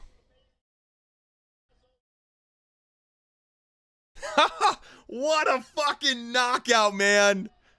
Thug Rose, rooting for Rose the whole time. Thankfully, she recovered from being dropped. On her head. Yeah, dude, that was a fucking crazy knockout she had. Dude, Wei Li, you know what? She can sit there and talk about like it was a bad stoppage. I didn't like the stoppage, all that shit. But, like, no, that was good. That was a good stoppage. And, you know, Wei Li's not done. That's the beauty of MMA, guys. You know, like, that's the beauty of MMA. She's not done. Wei Li is like still got plenty of fights left. You know. Trevor Whitman, we trust. And Trevor Whitman, we trust. Dude, like, she is still dazed. Absolutely she is. Absolutely. I know she was pissed after the fight. Gaethje and Rose are two of my faves. Dude, yeah, good call. Good taste. I mean, Weili was pissed. I get that. That's her pride talking, not logic. And yeah, so this is all, I'm still conscious bullshit. Like, wait, like, this is the thing. Okay, little rant here. Okay? Look, it's the job of the ref to protect the fucking fighter. That is his job. His job is to make sure they do not take unnecessary punishment. That's his job. Rose kicked her. She fucking went cold, man. Her eyes rolled back. She was done. Rose is sitting there pounding the fuck out of her on the ground. And guess what? That ref said, I'm not going to let this happen anymore. I'm going to step in. That is a great stoppage by that ref. Looking at the replay right now. Boom, kicks her. She's out cold. She's completely unconscious almost. She tries to get up, and then she just gets pounded out. And when you look at the ref jump on top of her, it's obvious that she's out. She's seeing stars at that point. So good stoppage and good on the ref for protecting the fighter. Because guess what? We've seen too many fights where the ref doesn't protect the fighter. So Weili can be all pissed off all she wants. The truth is that ref probably saved her from having more brain damage more than anything. So you can get the fuck out of here with that shit if she's going to be all pissy about that. I hate that stuff. I hate when fighters get all mad because the ref jumped in and protected them like that. Sorry, but it's true. Like, Weili to get that pissed off at the ref afterwards is just totally uncalled for. I get it. It's your ego. You don't want to lose your belt. I get it. It's UFC, though. You're going to come back, do a rematch. Better alive than brain dead. Exactly. Yeah, exactly, Seanster. Mind you, you're not getting hit with, 10-ounce gloves like in boxing.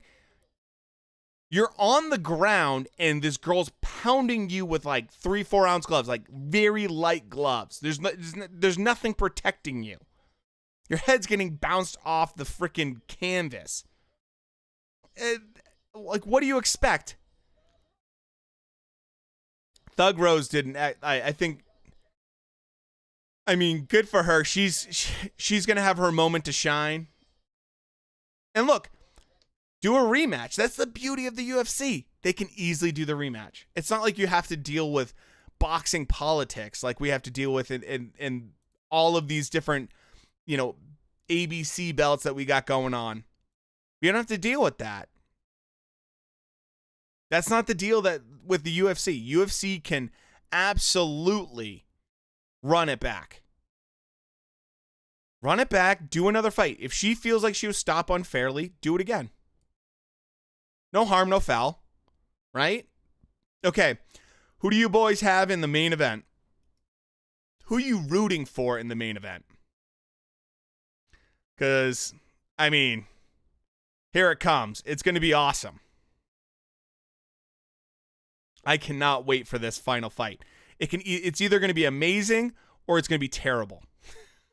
It's either going to be a huge knockout and someone's going to win definitively, or it's going to be terrible. Yeah, MASVIDAL, Street Jesus, is who I am going to be rooting for. That said, I think Usman's going to win by decision. I think Usman's going to win by decision, sadly enough. I think he's going to make it a boring fight. He's physically so strong. That's just how, he's just a dominant force, man. His stand-up game's pretty fucking solid. Masvidal has some of the best hands in UFC. His angles are excellent. He's explosive. I love watching Street Jesus go in there and do his thing. Problem is, he's not as well-rounded. And the fact that Usman can make weight still blows my mind. How does Usman make weight, dude? He is pure muscle. He's a freak physically. And so I have a lot of appreciation for Usman in general. He keeps getting better. He keeps improving his game. He finds ways to win, even if they're not exciting. Is he a boring personality? Yeah, he is. He is a boring personality. Is Masvidal way more fun? Absolutely. It's not even close. But the facts are the facts. And that is that I think Usman is just physically a very dominant individual. You know? Now, you can talk about the fact that if you look at Masvidal in the weigh-in and how he physically looked when he had to drop a lot of weight very quickly compared to this time, he looks a lot better. Jan? Steven? Are you talking about the fight or are you talking about me? Either way, a boxing guy, I don't blame you. You know, if you look at Masvidal the first time, obviously he had to cut weight very quickly and he ran out of gas. He looks really good for this fight. Weigh-in, he looked really good. Came in at champion level weight, exactly 170. The fight, you got Usman in the third, to be honest. Dude, Ash, not bad. Not a bad guess. Like, look, it's tough though. So this is the thing that you have going on here. Usman is pretty predictable. He's going to grab you. He's going to do what he does best. Although the Kobe Covington fight, he was pretty dynamic, and I didn't expect that to happen. With the X factor here is Masvidal. His hands, everything. He broke Usman's nose. Now, granted, Usman said he broke it a couple weeks before, so, you know, it's not like he broke it raw kind of thing. But the thing is, and this is coming from even Teddy Atlas, Usman can get touched. That's the truth. Usman's not perfect when it comes to that. What boxing channels do you follow? I stumbled onto one of your vids and decided to sub. Thanks so much, Hawk. A couple of them that I watch Teddy Atlas. I always watch Teddy Atlas. Love Teddy Atlas. You get a lot of inside information, old stories. He's really solid.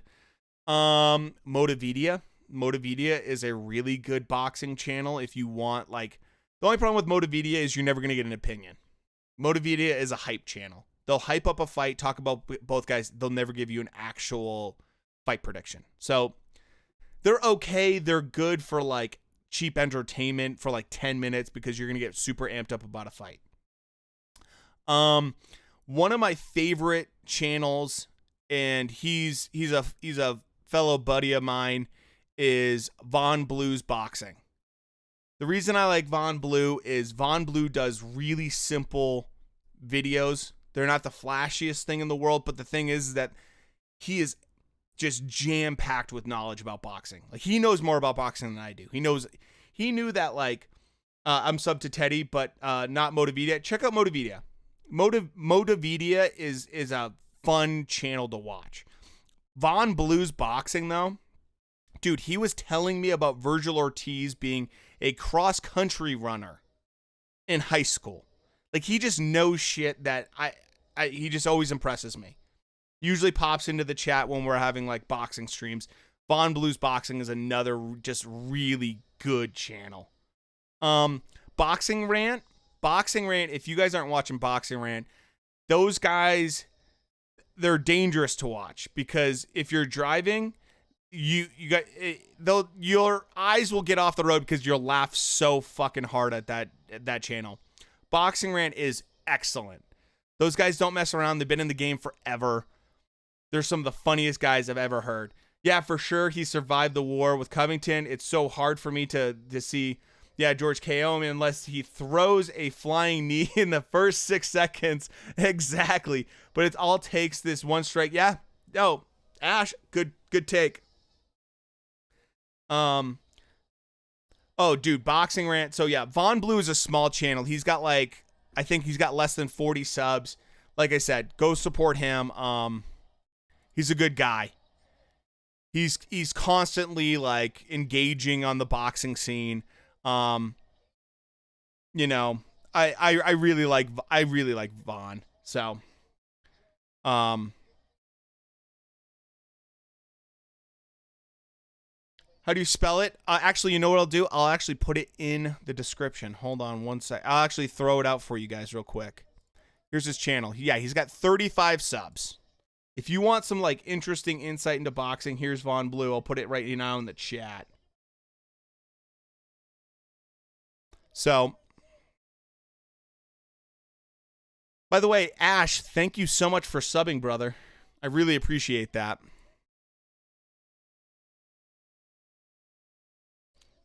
You know, thank you so much, man.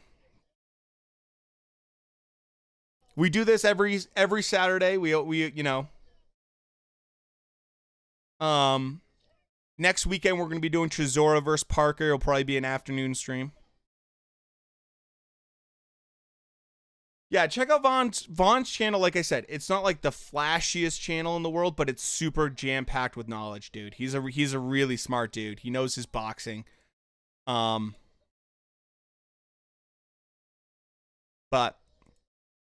and I really like to support him because, you know, he's got a smaller channel and I think he does good stuff.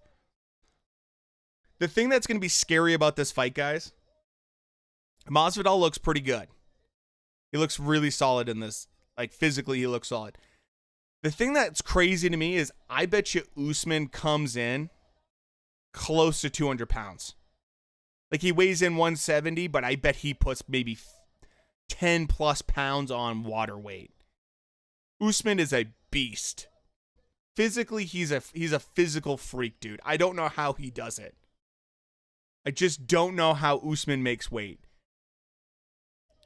It's unbelievable. Yeah, USMAN is a tank. He looks scary. Dude, you can't make what USMAN is physically. You're either born with it or not. I subbed. I told him you told me to. That's awesome, dude. Hawk, thank you so much for supporting him, man. Like I said, it's great to support small channels like him because like he knows a lot about boxing, and he's a great guy. I've talked to Vaughn a bunch, you know, offline and stuff like that. And he's just a really good dude. So I appreciate that, Hawk. And thanks for you guys. Hey, by the way, Ash, Hawk, Steven, all you guys are in the chat right now. The link doesn't work.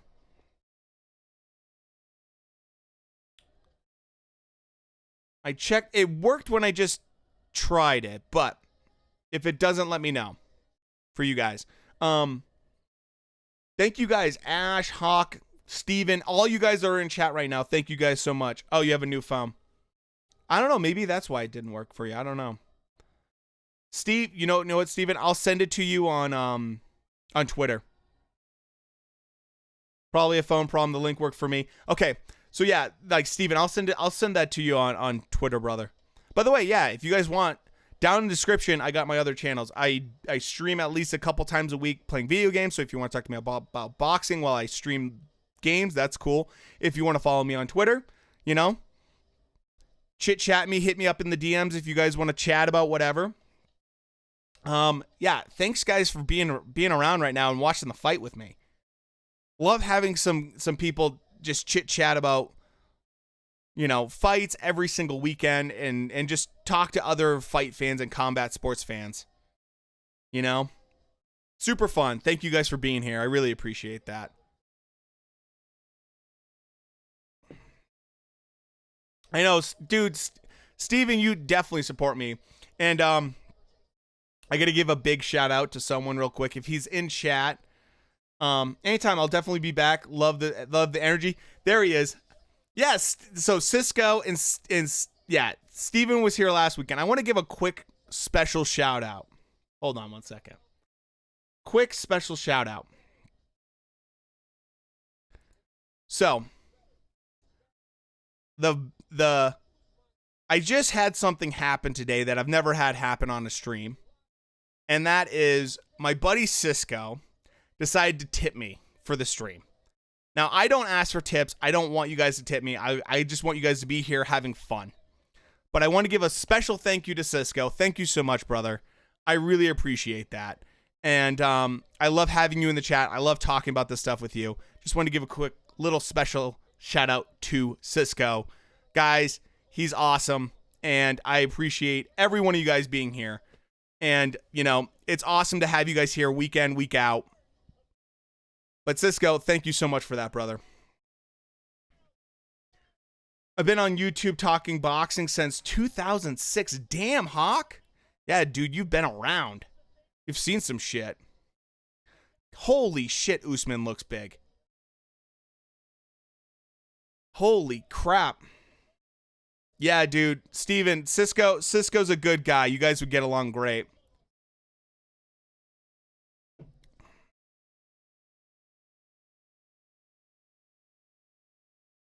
I mean, Usman right now is looking... He's looking like at least cruiserweight. There's no way this guy doesn't weigh close to 200 pounds. I root for Masvidal, but think Usman will win. Yeah, that's how I am too. I literally have a... I've been doing 30-second fight videos, fight prediction videos for people.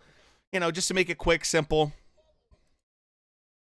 Because I think it's fun to just get your information super quick.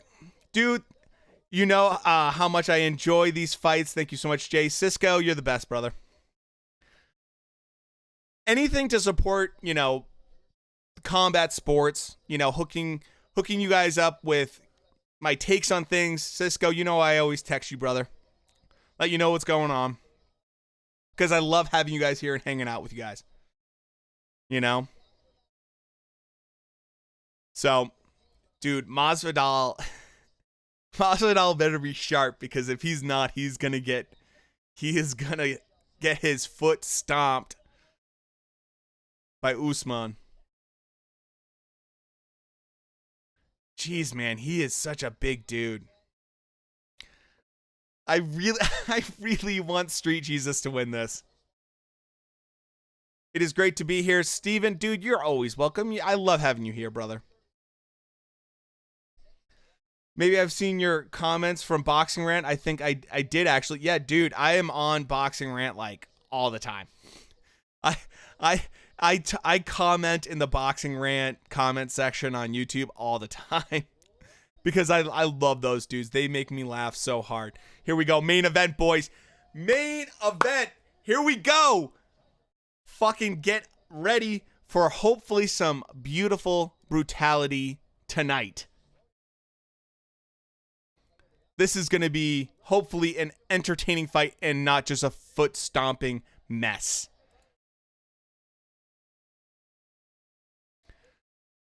Oh boy. I just hope that Masvidal can do something here in the first couple rounds that just wakes up Usman and makes it so that Usman doesn't come forward and do whatever he wants. Dude, Bruce Buffer is related with Michael Buffer, if you didn't know, by the way. I think they're cousins or like half brothers or some shit. I don't know. But I know that they are related.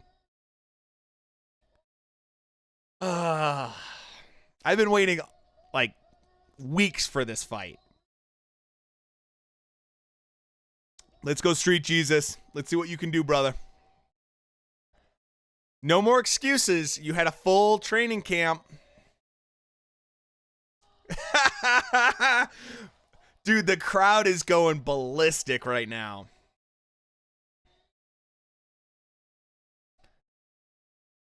The crowd's been so nice in this fight. All right, come on. This is... What are you drinking, GT? I am drinking, it's this company called Stone. This is their FML. It's a hazy double IPA. It's what I drink most weekends. It's like my go-to.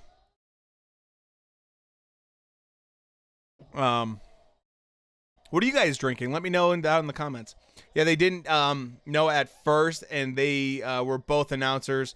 Pretty wild. Yeah, dude, that is crazy. Dude, the fact this is in Jacksonville and you can just hear the booing, I kind of love it.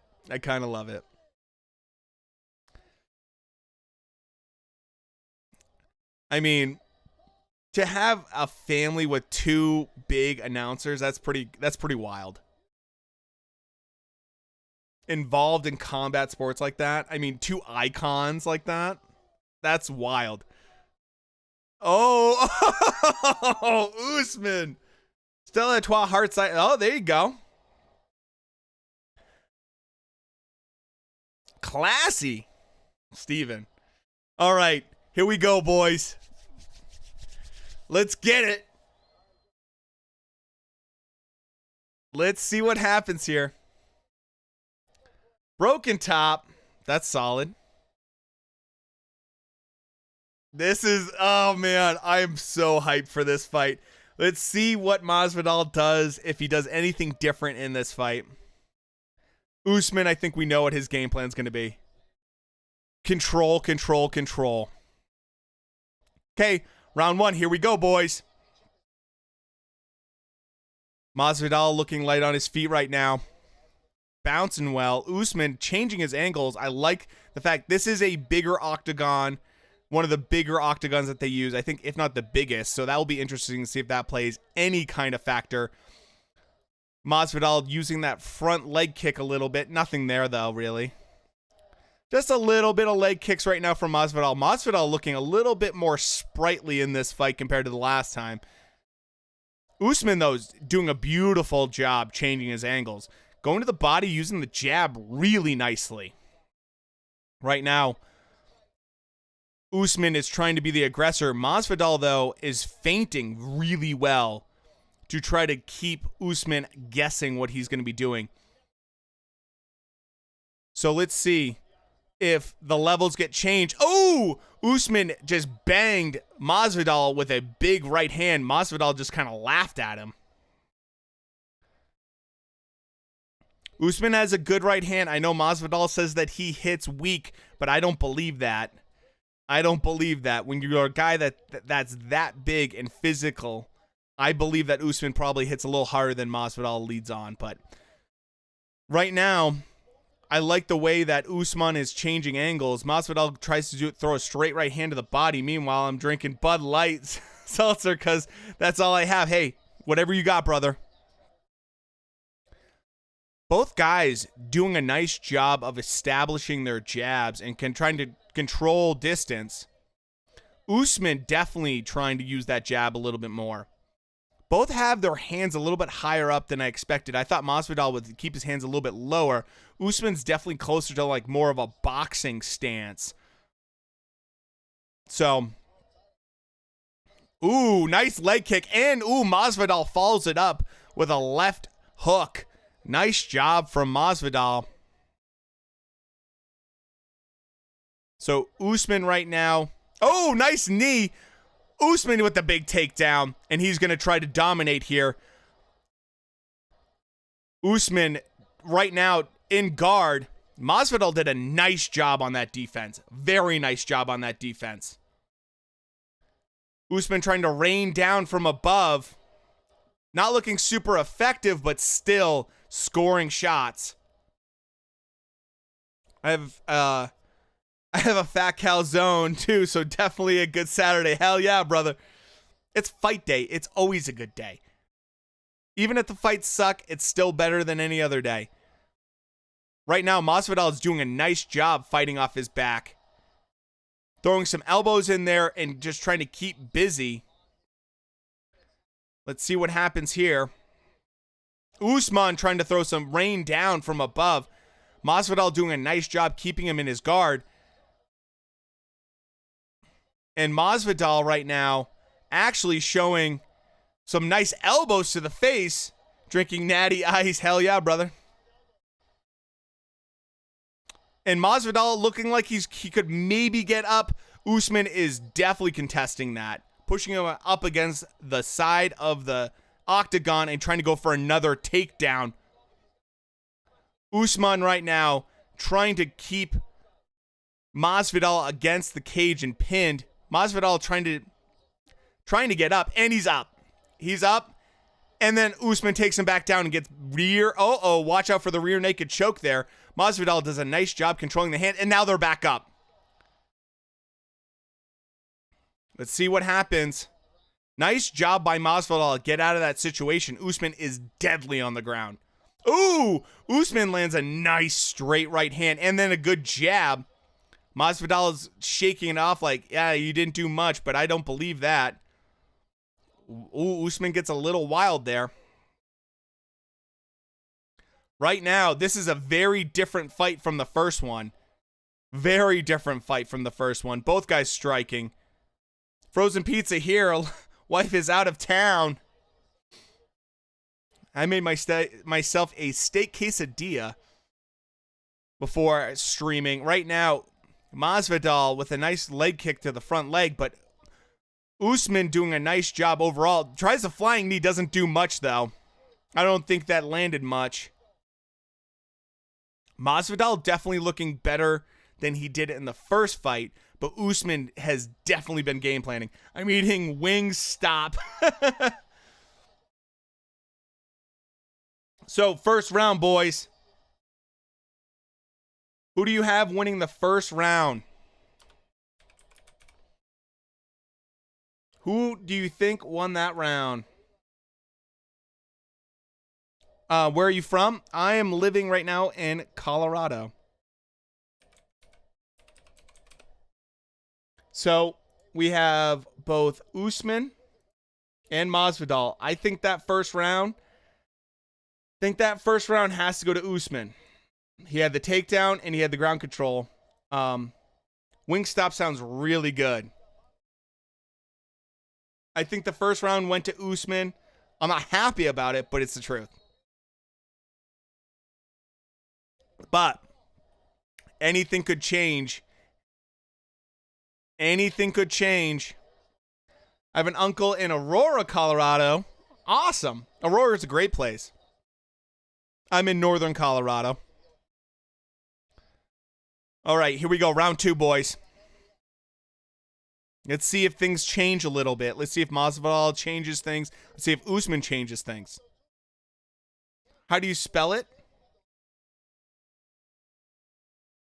Oh, mango habanero and lemon pepper. That sounds awesome. No, you're pretty close to that. I think that's pretty close to Aurora, if not exactly. All right. Masvidal with a front leg kick. Nice jab. I think that's right, Hawk, by the way. Right now, Masvidal. Let's see. Another leg kick. I like that leg kick from Masvidal. He needs to continue that. Because he can break down the mobility of Usman, which would stop him from shooting. That's a really smart technique. Let's see.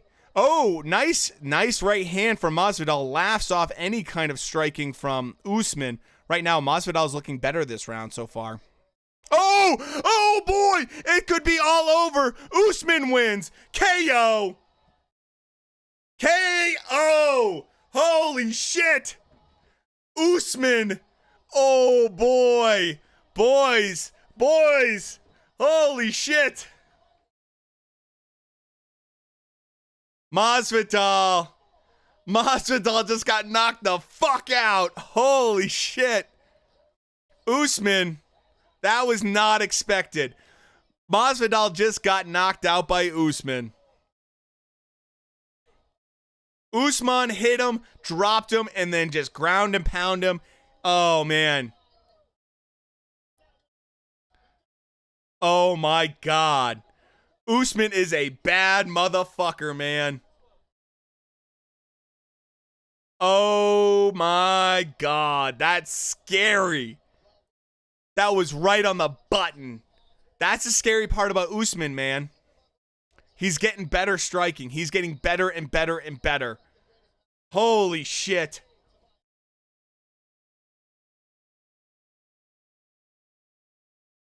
Usman is scary, dude.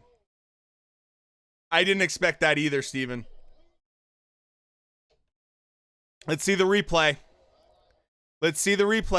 Masvidal said that Usman doesn't hit hard at all. He was training with Gaethje for a while. Yeah, dude. Masvidal is just put out. Dude, you could see the sweat explode. That was a beautiful straight right. And guess what? Herb Dean, great stoppage. Seanster, I guess Masvidal jinxed it. Dude, yeah. Beautiful stoppage, by the way. Perfect stoppage. I'm ashamed he he would KO him in the third, but damn, that came, yeah, dude. Perfect stoppage. Masvidal was out fucking cold, man. Oh, man, that's on the button. Beautiful punch. Herb Dean is the best ref in combat sports. He's had a few moments where I haven't agreed with him. Just a few moments where he didn't stop it fast enough, but very rarely. Very rarely. Herb is a very solid ref. What a perfect punch, man. I thought Usman was win boring decisions. Yeah. Masvidal looked too cocky. Dude, you cannot. This is a big thing. This is a big thing in combat sports. And I want to stress this. Focus. 100% focus all the time. Example. You remember when Tyson Fury fought Deontay Wilder the first time? It takes a second. Just a second of just mental lapse, and you can be absolutely knocked the fuck out. Yeah, he calls some fights too early too, because he's always trying to keep the fighter safe, which is good, but sometimes, yeah. Dude, I mean, no one's perfect. No one's perfect, but Herb Dean's pretty damn close. That was a brutal knockout. Kobe Covington is calling out right now Usman like crazy. Kobe, you don't want any of that. Kobe, you don't want any of that shit, man. How does Ben Askren feel now? Dude. Well, it's a little, to be fair, it's a little different. Usman weighs in at 170, walks in the ring probably close to 200 pounds, and is a goddamn beast and physical specimen. Jake Paul is a 191-pound YouTuber and knocked out Ben Askren in under a minute and a half. He knocked him out in 90 seconds?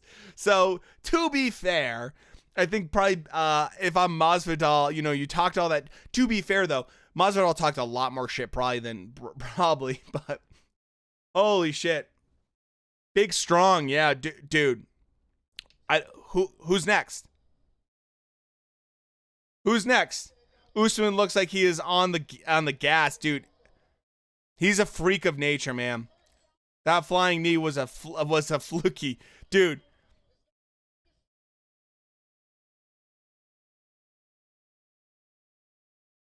Wow. Usman's classy dude right now.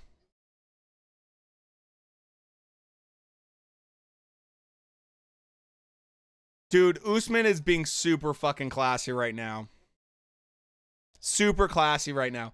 So look, the flying knee, let me just give you my quick take.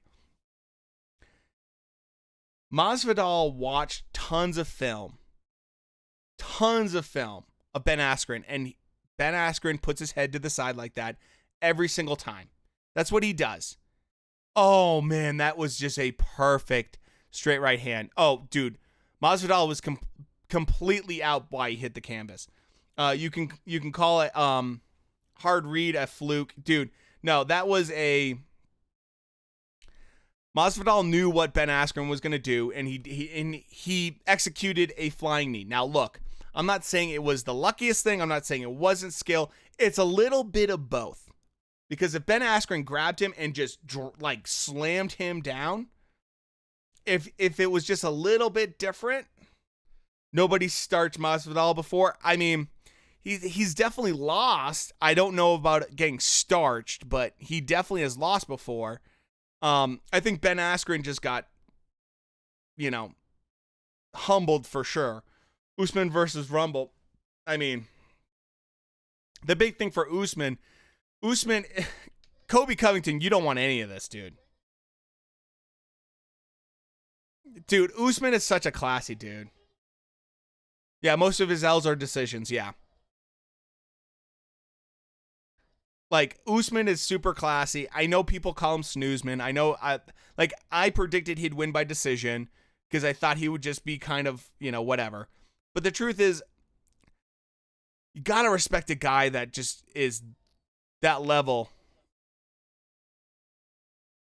Oh, that's super humiliating. I mean, way to be humiliated in front of all your people is right, Masvidal.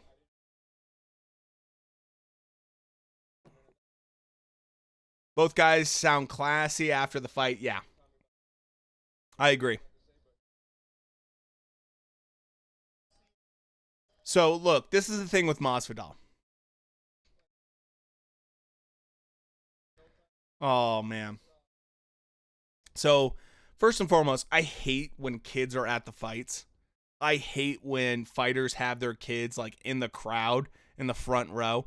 I absolutely despise that because watching daddy get knocked out in front of your own eyes has to be traumatizing. Like, like I've seen it time and time again, and then the camera cuts to the kids, and the kids are sitting there, crying their eyes out because their dad just got brutalized in the ring. It just sucks. I hate that. I hate that. So, oh man, that's super rough. Both guys are pretty classy at the end. Masvidal knows how to sell it. In person, all the people are cheering. Yeah, exactly. Exactly, Ash. It's like, how traumatizing is that? Your dad just got knocked out, and everyone's like, yeah, sweet. Dude, your dad just got totally knocked out. It's awesome. Like, it's super rough. The thing is, reality though, daddy ain't Superman. That's for damn sure. The truth is, look, Masvidal knows how to sell a fight. He's going to talk a ton of shit. Look at his record. He's not perfect. He's not. It's not like he's undefeated. It's not like he's a perfect guy, whatever. He knows how to sell a fight, though. He knows how to sell a fight. He knows how he's going to get paid. And one of the things is, he's all about the numbers. He knows that if he talks that shit and he does that stuff, oh man, they're showing Valentina and Rose backstage just hugging it out and just being super good friends. I love it.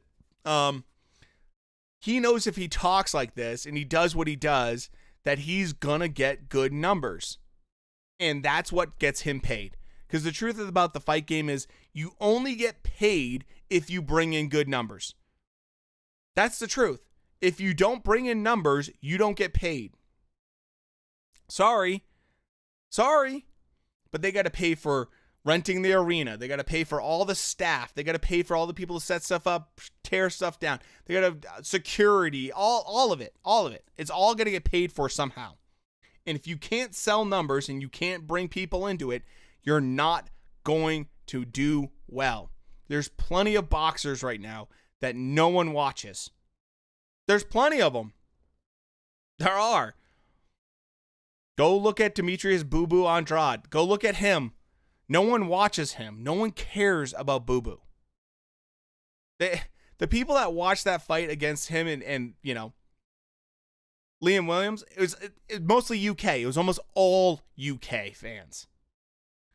So this is a thing that's very interesting to kind of point out. Pay-per-view in the US is king. It is. In the UK, though, they do a lot of their numbers based off of gate and seats and all that other stuff. Really quick, I just want to mention to you guys, if you're new to the channel, thanks for stopping by. I love having you guys here. We are going to be live streaming next weekend for Chisora versus Joseph Parker. It's going to be an afternoon stream, probably about 2, 3 o'clock Eastern Standard Time. So if you want to come by and watch that with me, make sure to sub to the channel and make sure to, hang on out and let me know how you guys think about stuff. I love hearing from you guys. I love hearing you guys' comments. Obviously, the chat, it's super fun. So Ash, Seanster, all you guys that are in the chat right now, super fun. But in the UK, it's all about gate. It's all about gate for them, and that's how they judge a success of a fight. That's because their pay-per-views are $20 or $15 or free. They don't have a good pay-per-view buy. I was seeing guys complain about a 25-pound to 30-pound pay-per-view fight for AJ versus fucking Tyson Fury. How is that possible? It's the biggest fight in all of British boxing history. and you're going to complain about a $30 pay-per-view. How? How is that possible? I don't know. So, yeah, in the US, we pay $80 for pay-per-view. Can't catch all the streams, unfortunately, but I'm grateful that you do this. Thank you so much, Seanster. Thank you. Dude, absolutely. You don't have to catch all the streams. You don't have to watch all the videos. None of that. Just you being here today is excellent. Anytime you can, I totally appreciate it. I just like having you guys here when you can be. Look, there's no obligation. You don't hurt my feelings at all.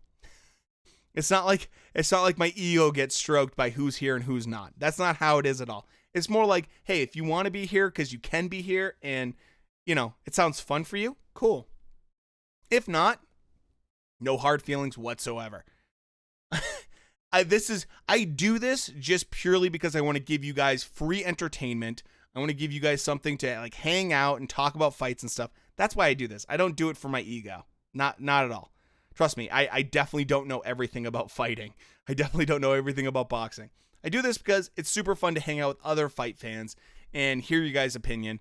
And look, if you think I'm wrong, that's fine too. I don't have a problem with that at all.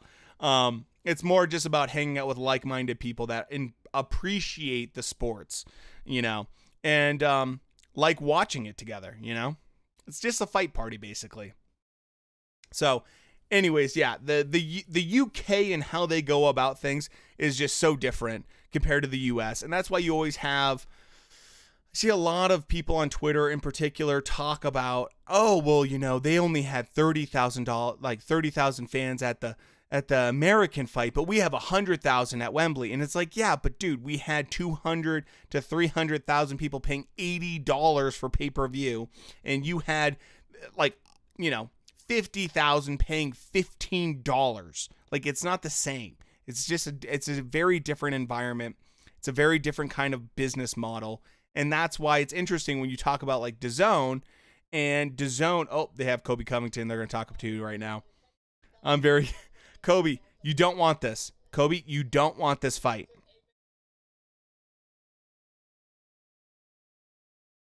Oh, Kobe talking about Masvidal being a journeyman.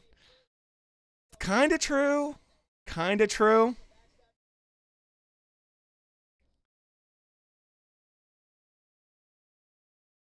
Oh man, Kobe going hard on Jorge Masvidal right now.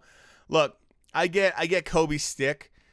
That's not him. That's not like who he really is, obviously, But the dude knows how to sell fights. That's for sure.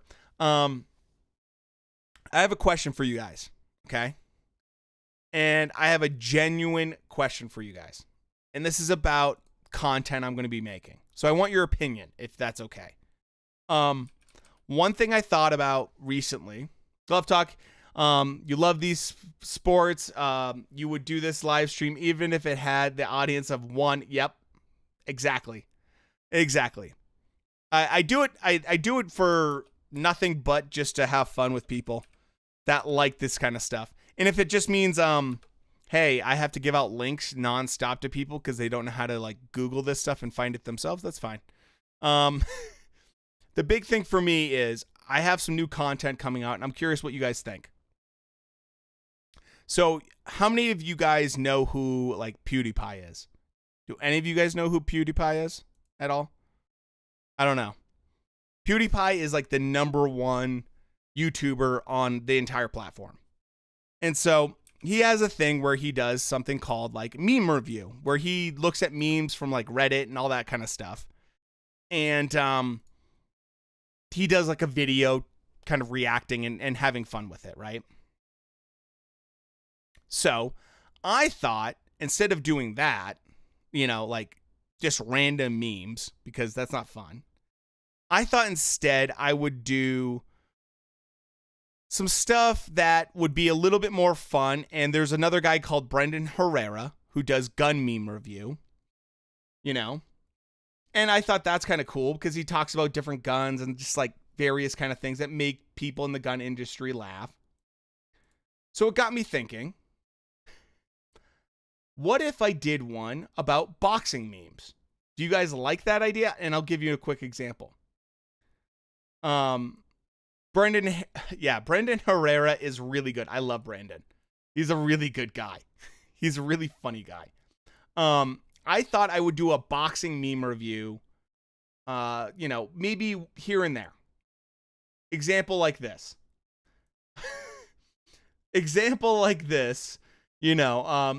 Amir Khan finally got the COVID shot. Feel fantastic. And the first comment underneath it that I think is fantastic is, surprised this jab didn't knock you out like many others did. Stuff like this.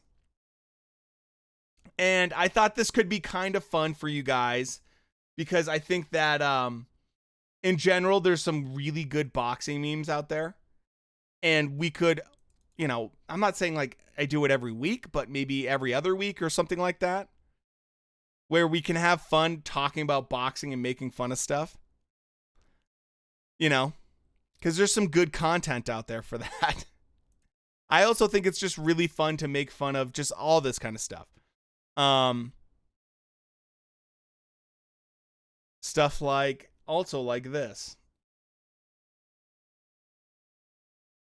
Let's see.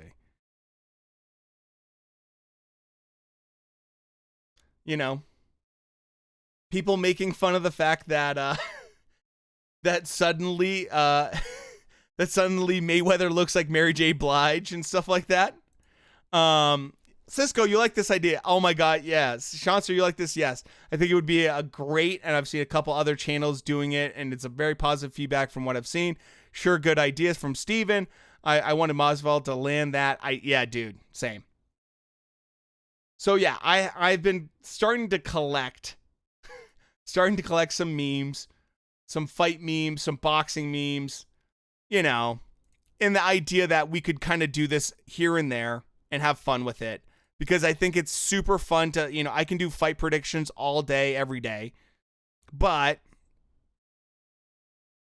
the thing is with that is like, I can do that a couple times a week, maybe at most, depending on the week. And then sometimes there's just not that much going on in boxing.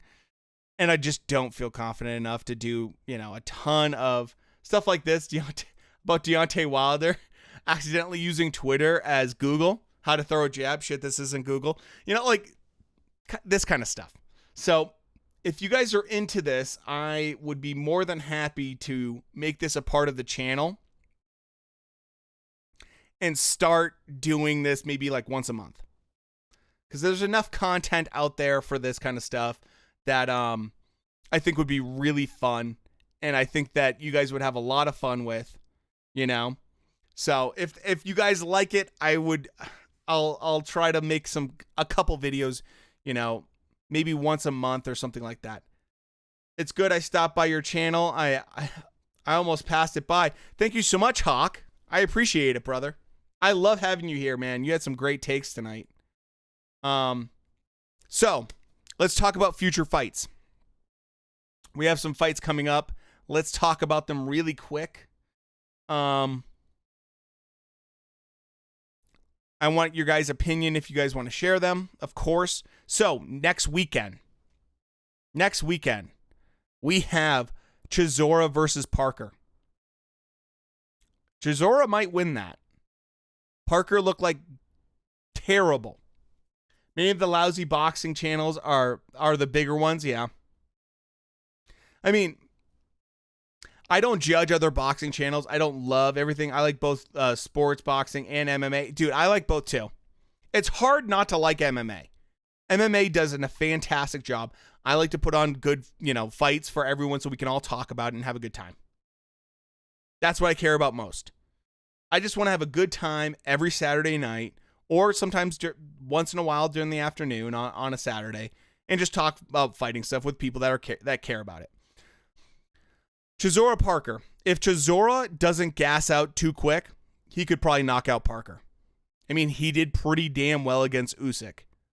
And Usyk is 10 times the technician that Parker is. So that's going to be an interesting fight. That is the fight that we're going to be streaming next weekend. That looked to that being like a 3 o'clock Eastern Standard Time, probably.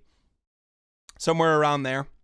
We have Andy Ruiz Jr. coming back. Have you guys seen Andy Ruiz Jr. now?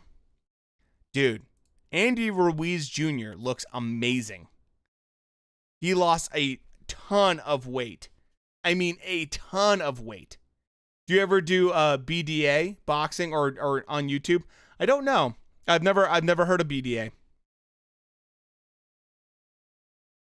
I've never heard of BDA, Hawk, to be honest with you. I primarily just focus on, like, let's see if I can find Andy Ruiz real quick for you guys. I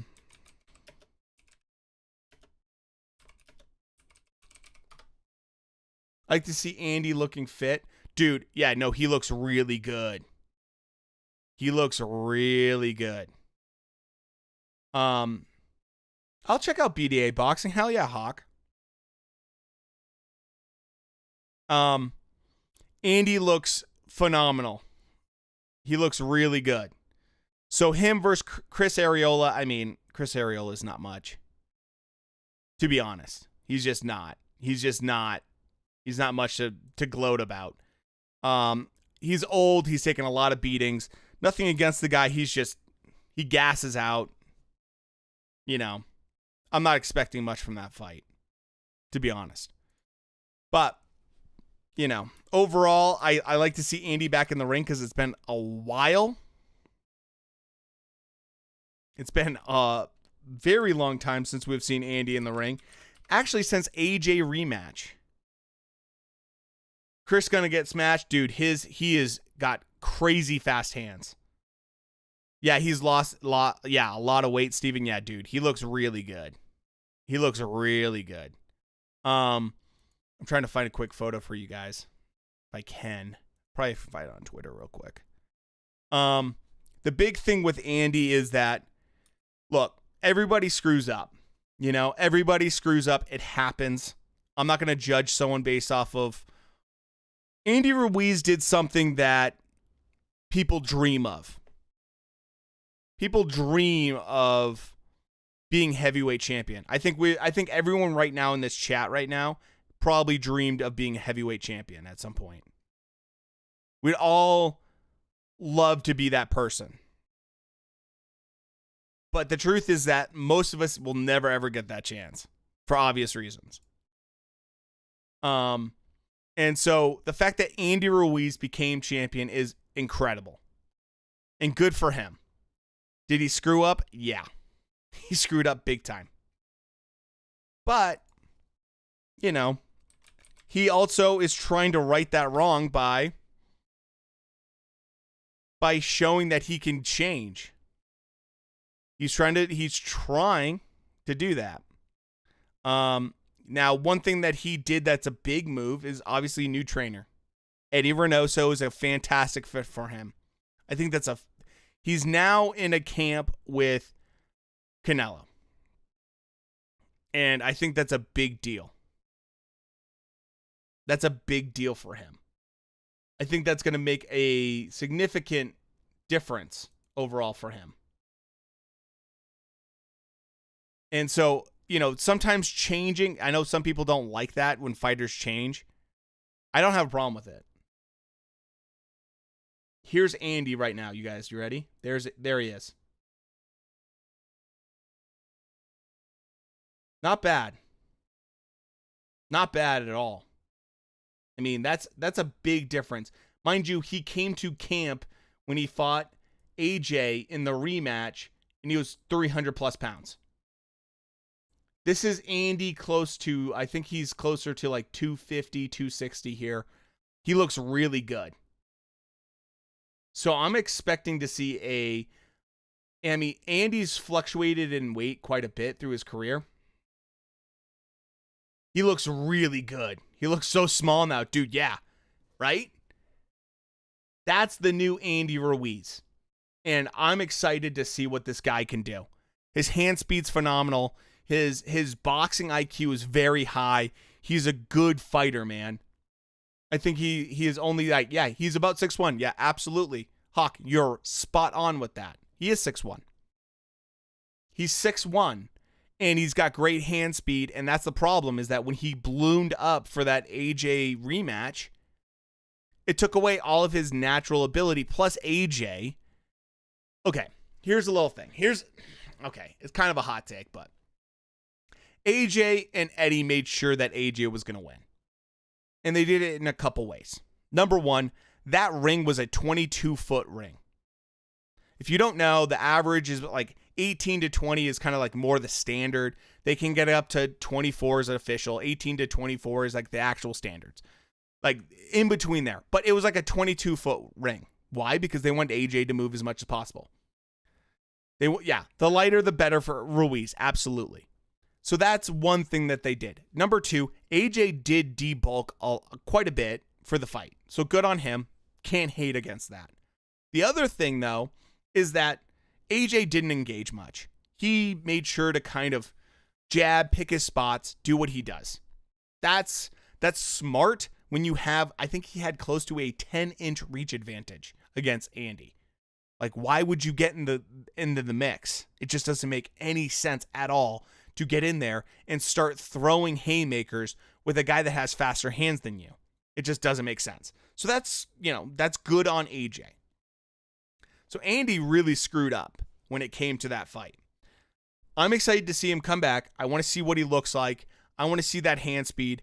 I want to see, I want to see what he can do. I want to see what he looks like now. I never did watch AJ versus Ruiz too. He didn't miss much. You didn't miss much. That was crazy. Yeah. That was a great fight. Yeah, if you're talking about, I think the fight tonight is exactly what you're referring to. Yeah. MASVIDAL with a unbelievable, good start and then gets just knocked out. Just gets dusted by USMAN. USMAN did a great job. You forgot to tell me earlier. I'm guessing you're talking about the USMAN knockout. That was awesome. So yeah, I'm excited to see what Andy does next weekend.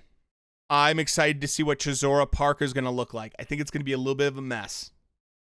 Oh, you love me. Well, I love you too, buddy, for being in the chat and supporting the channel. Love good fight fans, man.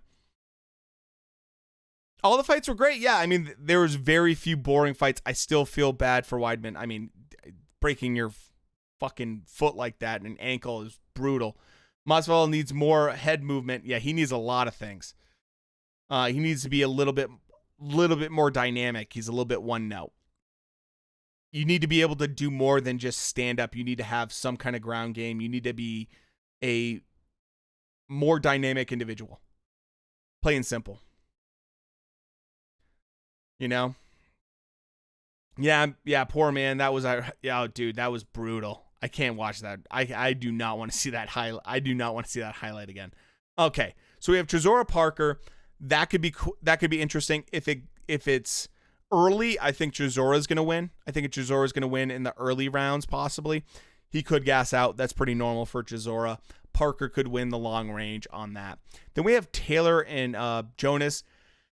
If you're into women's boxing, that's an interesting one. I am going to pick Katie Taylor every time. Plain and simple. I pick Katie Taylor for almost everything. Pursoon fight was pretty decent. I don't think MASVIDAL beats Kobe either. That's not a bad take. That's not a bad take. The truth is about MASVIDAL is that he can bang, he can throw he's really dynamic in terms of striking. Kobe's not a bad striker, but he's a better wrestler. So I could absolutely see Kobe beating MASVIDAL. Kobe doesn't want Usman. I know he talks like he wants Usman. I would not. Don't go there. Just don't. I know he wants it for the payday. I get it. But I don't see Kobe beating Usman, man. Usman's just too good. He's just too good. By the way, so we have Parker Chisora, we have Andy Ruiz coming back, we have Katie Taylor fighting next weekend. So we'll be doing the Parker Chisora card next weekend live on Saturday. And then guess what, guys? May 8th, we have Canelo versus Billy Joe Saunders. Canelo versus Billy Joe Saunders. I cannot wait for that fight.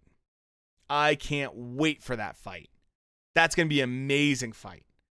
And I say that because Canelo is going to brutalize Billy Joe Saunders. And I don't hate Billy Joe Saunders at all. Like, I have nothing against him whatsoever. He's just not a guy that I think is consistent. He's very inconsistent. Hi, if you remember me, oh, hey, what's going on, man?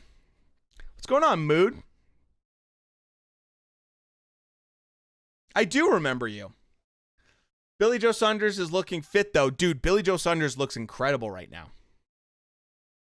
Billy Joe Saunders is in the best shape of his entire life. There's a problem, though. There's a big problem with that. And the problem is that Billy Joe Saunders hits about as hard as my grandmother. That's the problem with Billy Joe Saunders. I mean, he literally hits. Who do you think is going to win with Billy Joe Saunders versus Canelo? I'm going to pick Canelo. Canelo's going to win. He's going to brutalize the body of Billy Joe Saunders.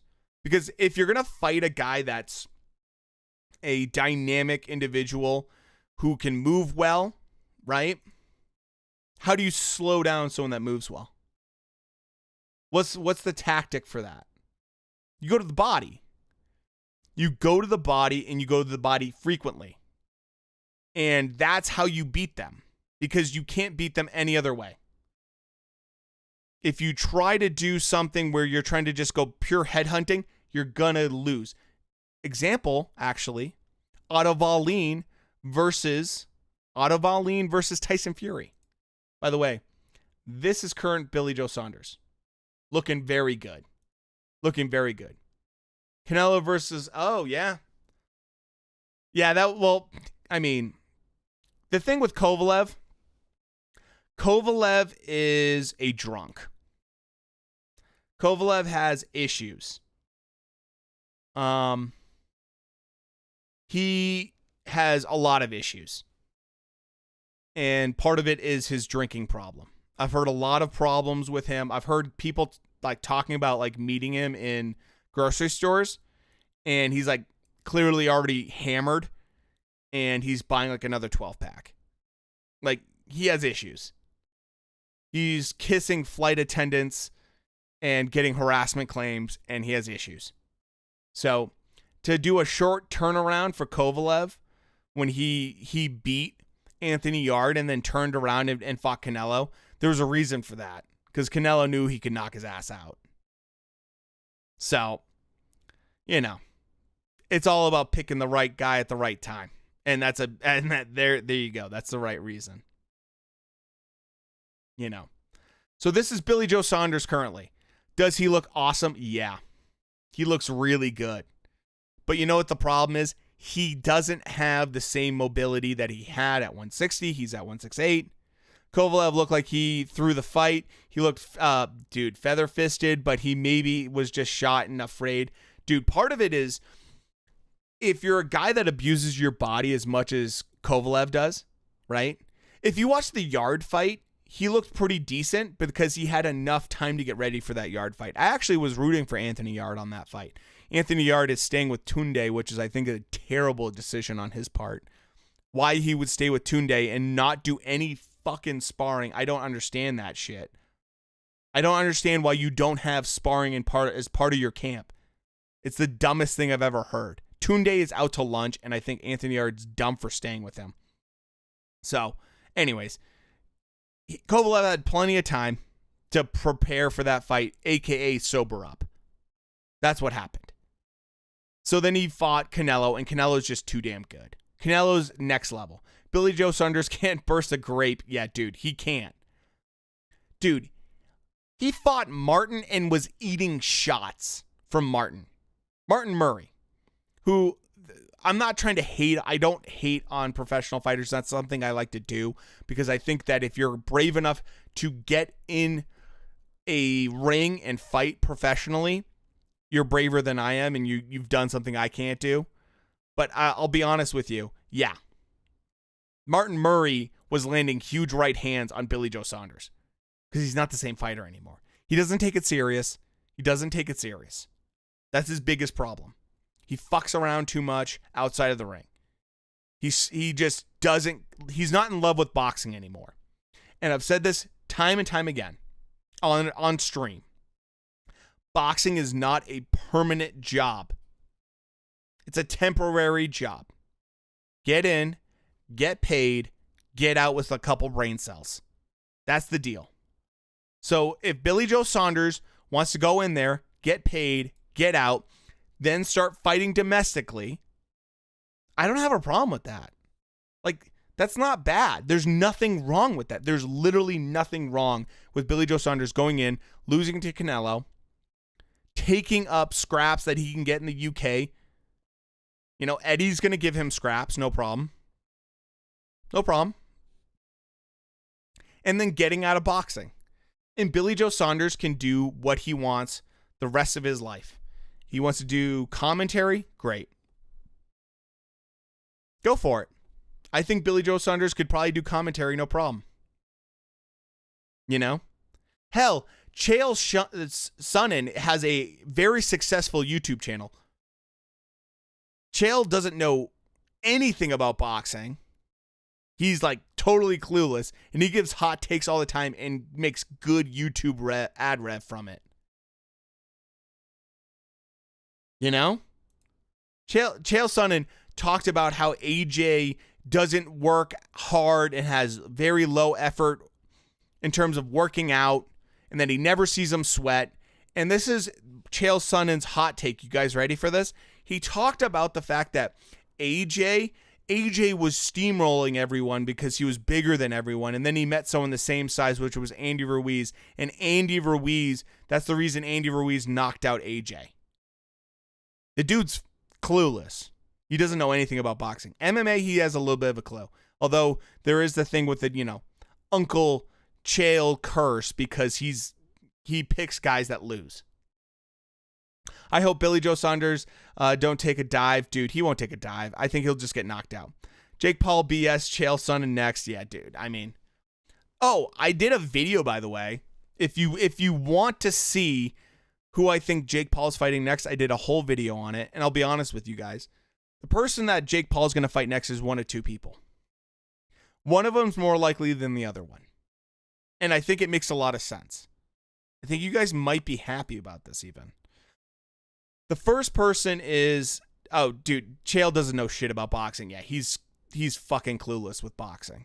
I'm not doubting him when it came to, you know, MMA, but yeah, he doesn't know dick about boxing. Jake Paul's next opponent, I already know. I have a good sense of who it's going to be. It's going to be Tommy Fury. That's probably who Jake Paul's going to fight next. Couple reasons. One, there was actually released today, press release, that they're in conversations. Both Jake Paul's people and Tommy Fury's people. If you don't know Tommy Fury at all, Tommy Fury is a dude that has almost no amateur background. I mean, like no background whatsoever in fighting. And that's okay because, you know, he is half brothers with Tyson Fury. So he sells because of that. And on top of that, you know, when he was in the UK, he did this thing called like Love Island, which is some kind of reality show. And it worked for him because it got his name out. Not going to hate on the guy. He probably made some good money from it too. You know? So he did this reality show. He's had about like 5 fights, 4 knockouts, and he's fought primarily dudes that no one's ever heard of. So him and Jake are very much in the same range when it comes to actual experience. So, you know, Jake Paul has amateur experience. He doesn't have any amateur experience, but neither does Tommy Fury. Tommy Fury has 0 amateur experience. So both of them are kind of in the same boat. Here's Tommy Fury right here for you guys. That's Tommy Fury. Half brothers with Tyson Fury. So he has a name in the UK. People know of him. He's well known in the UK. No one knows who he is in the US almost at all. Except for, you know, like boxing fans know who he is just because of his relation with Tyson. He's a light heavyweight, so, it's got to be below 175. It would be big. Yeah, Johnster, big hype if it happens. This is an actual boxer. Now, the thing is, Tommy Fury's fought actual technical boxers, like actual boxers, but they've all been bums. To be fair, they've all been bums. And so it's not one of those things where it's like, oh, this is a great fight. It's kind of like, it's a actually intriguing fight, though, because you have people that it's a legit interesting. Let's see what happens. Here's an interesting little side chart for you guys. Here they are side by side. Give you guys a sense. Okay, I was thinking of Huey Fury. Yeah. Paul won't fight Huey. Yeah, no. Huey's heavyweight. The biggest problem, and I mentioned this last stream during the Jake Paul fight, is he's fighting at cruiserweight. He's too small for that. Yeah, dude. No, like most people in the U.S. have never heard of Tommy Fury. Look at the stats.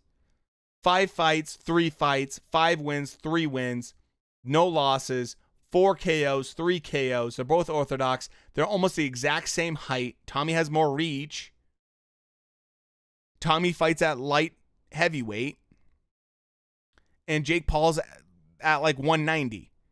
So there's no question he could get down to 175. Yep, I haven't heard of Tommy until you brought it up. Told you. I like he's a no name in the US. But I thank you. Oh, thank you for now I'm excited. Dude, like it's a legit boxer. Like he's an actual boxer. He's fought bums, but yeah, How about Paul versus Tyrone Woodley? Tyrone was cut from the UFC. That probably won't happen. You guys want to know who's next, actually? I'll tell you exactly who I think the big money's on. And this would make the most sense if Triller has the purse, this is the fight to make. Tommy Fury they're actually in like some kind of negotiation right now. So I know that they know about it. Like they're trying to make it happen because they know that it would sell, especially in the UK. For sure, it would sell in the UK. But the problem is that no one knows who Tommy Fury is. Tyson Fury could hype it up for him. He's somewhat known to the casuals here in the US. He's still not that big.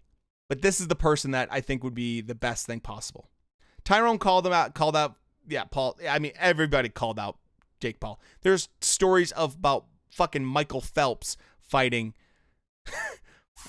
Jake Paul. This is the thing. You guys ready? Big reveal. This is the fight that makes the most sense. Makes the most money, gets the best pay-per-views. And if they do this, they will not just get so apparently they got 1 million views for the Askren fight versus Paul. This would be a 3 million pay-per-view buy. I'm going to call it right now. You can quote me on this. If this fight is made. Triller, does that mean you're going to have another hip-hop concert? Yeah, exactly. You ready? 3 million pay-per-view buy if they do this. This is exactly the fight that I think everyone wants to see. You ready? Conor McGregor. Conor has boxing experience. He fought Floyd. He can be at 170 with Cowboy Cerrone. That's what he weighed in at, is 170. So they can have it at light heavyweight. And Jake Paul can come down to 175, have it at light heavyweight. And now you have legit Conor McGregor, one of the most recognizable names possible in the world for combat sports. And then you have Jake Paul. You would have the people that believe in Jake Paul that are going to root for him and that think he could beat Conor McGregor. Conor McGregor's definitely a little bit shorter than Jake, but still. And can Tommy box? He's okay. He's not great. And Conor McGregor would sell the shit out of this card. Paul is calling out Conor too. Yeah, he is. They've talked about this fight. There's been discussion about this fight. The problem is purse. I mean, Triller's going to have to put up a lot. Now, Triller did pay $6 million for the Cambosa versus Teofimo Lopez rights for that purse, which was about 3 times more than Bob Arum put up from Top Rank. 2 times more than Eddie Hearn. So it's not like they don't have money to throw around. You look at the last fight that they had. It was a huge, huge fight. And the amount of money they shelled out for all the entertainment was obscene from Triller. If Conor McGregor, now granted, he's going to be fighting the trilogy with Dustin Poirier in July. I believe that is still happening. I've heard little rumors here and there that it's not or whatever. But if Conor fights Poirier, they could maybe set something up later on, especially if Jake Paul ends up doing something or just laying low for a little bit. This would be the best possible fight for both Jake Paul and Conor McGregor if he doesn't take the Poirier fight or if he does after the Poirier fight. I hope Logan loads his gloves for the Mayweather fight. I can't stand Floyd. Dude, yeah, so we have Jake Paul and we have Logan Paul. Logan Paul is going to be fighting, it looks like, Floyd Mayweather, and he's going to get his ass kicked from Floyd. Neither one of them are that great of boxers. They're not terrible. They're not the worst thing I've ever seen in my life. But, I mean, Floyd is a different level. Totally different level, obviously. Duh. And he's going to do the same thing. He's going to do the same thing he did to O'Connor. Gas him out, take him into deep waters, finish him off. So what do you guys think about Conor McGregor versus Jake Paul? Like, there's tons and tons of interesting things to mention here. One of them being, I don't know if you guys have seen this, but Conor McGregor, when he fought, he's done sparring with like legit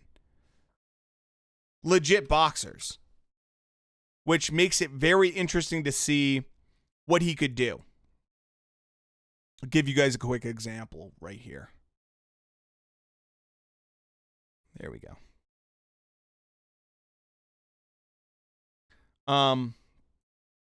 I think that Conor would be the best opponent possible. He brings in the most money. He has actual boxing experience. This is him fighting Paulie Malignaggi, sparring him and doing pretty well. I don't know if you guys remember this blowing up. So Conor has sparred like actual champion boxers. So Conor's going to have to not embarrass himself like Ben. I'd wager a lot on Conor though, since way better striker. Conor is much better boxer than Ben Askren. Way better. I mean, it's not even close. It's not even close in comparison. So that's the thing that's interesting, and this is why this is why I'm telling you guys, this would be like a 3 million pay-per-view buy. Conor McGregor produces numbers. He produces crazy numbers. And the amount of people that want to see Jake Paul get knocked out, I mean, is there a bigger fan base than people that want to see Jake Paul get knocked out? I don't think there is. I think it might be the biggest fan base out there. So I think I'd wager that Conor would win. But at the same time, I don't know. Jake Paul looks pretty damn fucking good, guys. I don't like to say that out loud, but it's true. He looks pretty damn good. Do I think he would win? I don't know.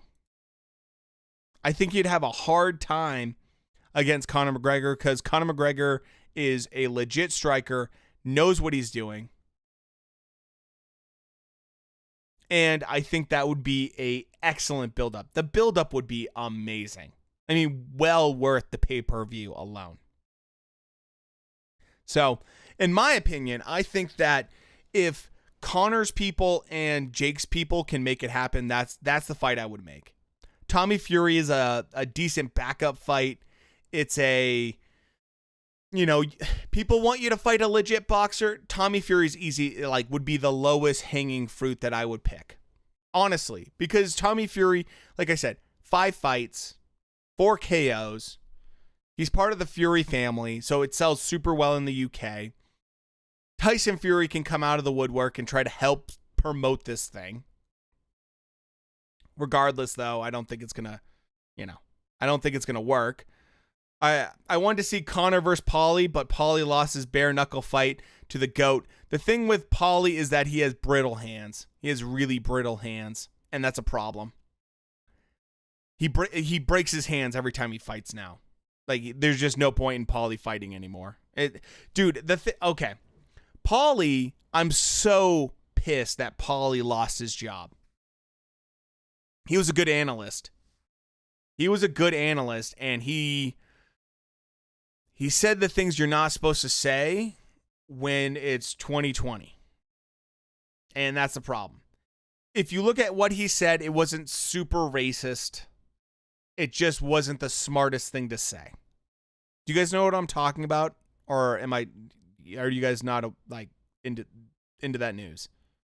I did a whole video on it. I don't think Paulie's going to step up so fast. Yeah, you don't think Paul's going to step up so fast. He only has 3 fake fights, so, fair. I think fight Tyrone. I think for Jake Paul to fight someone like Tommy Fury is not a big step up, because Tommy Fury is just not fought anyone real.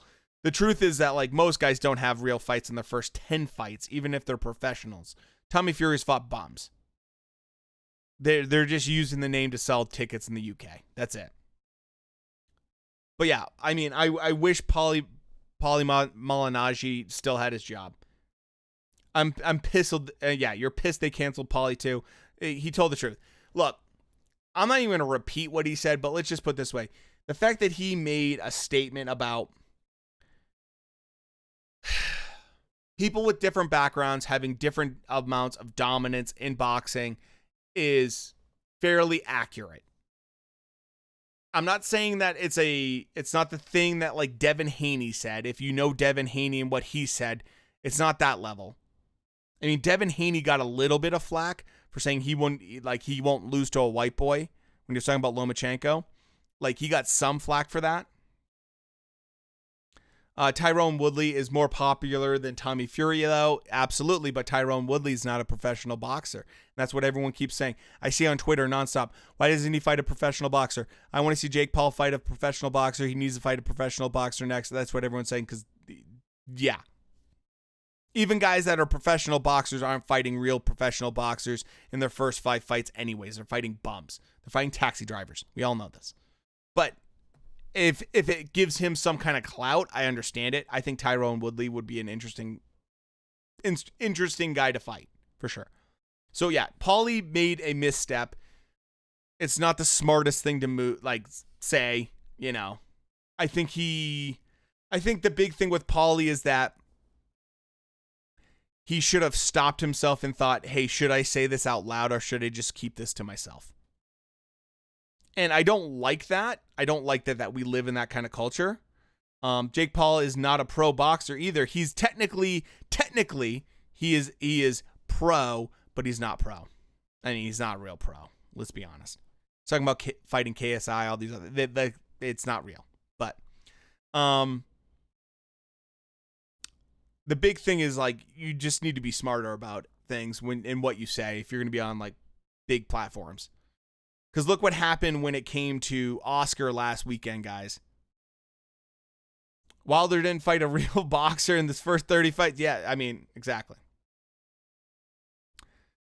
The big thing is you guys know who Naoya Inoue is? Inoue? I love Inoue. He's one of my favorite fighters. The monster from Japan, man. He's an incredible fighter.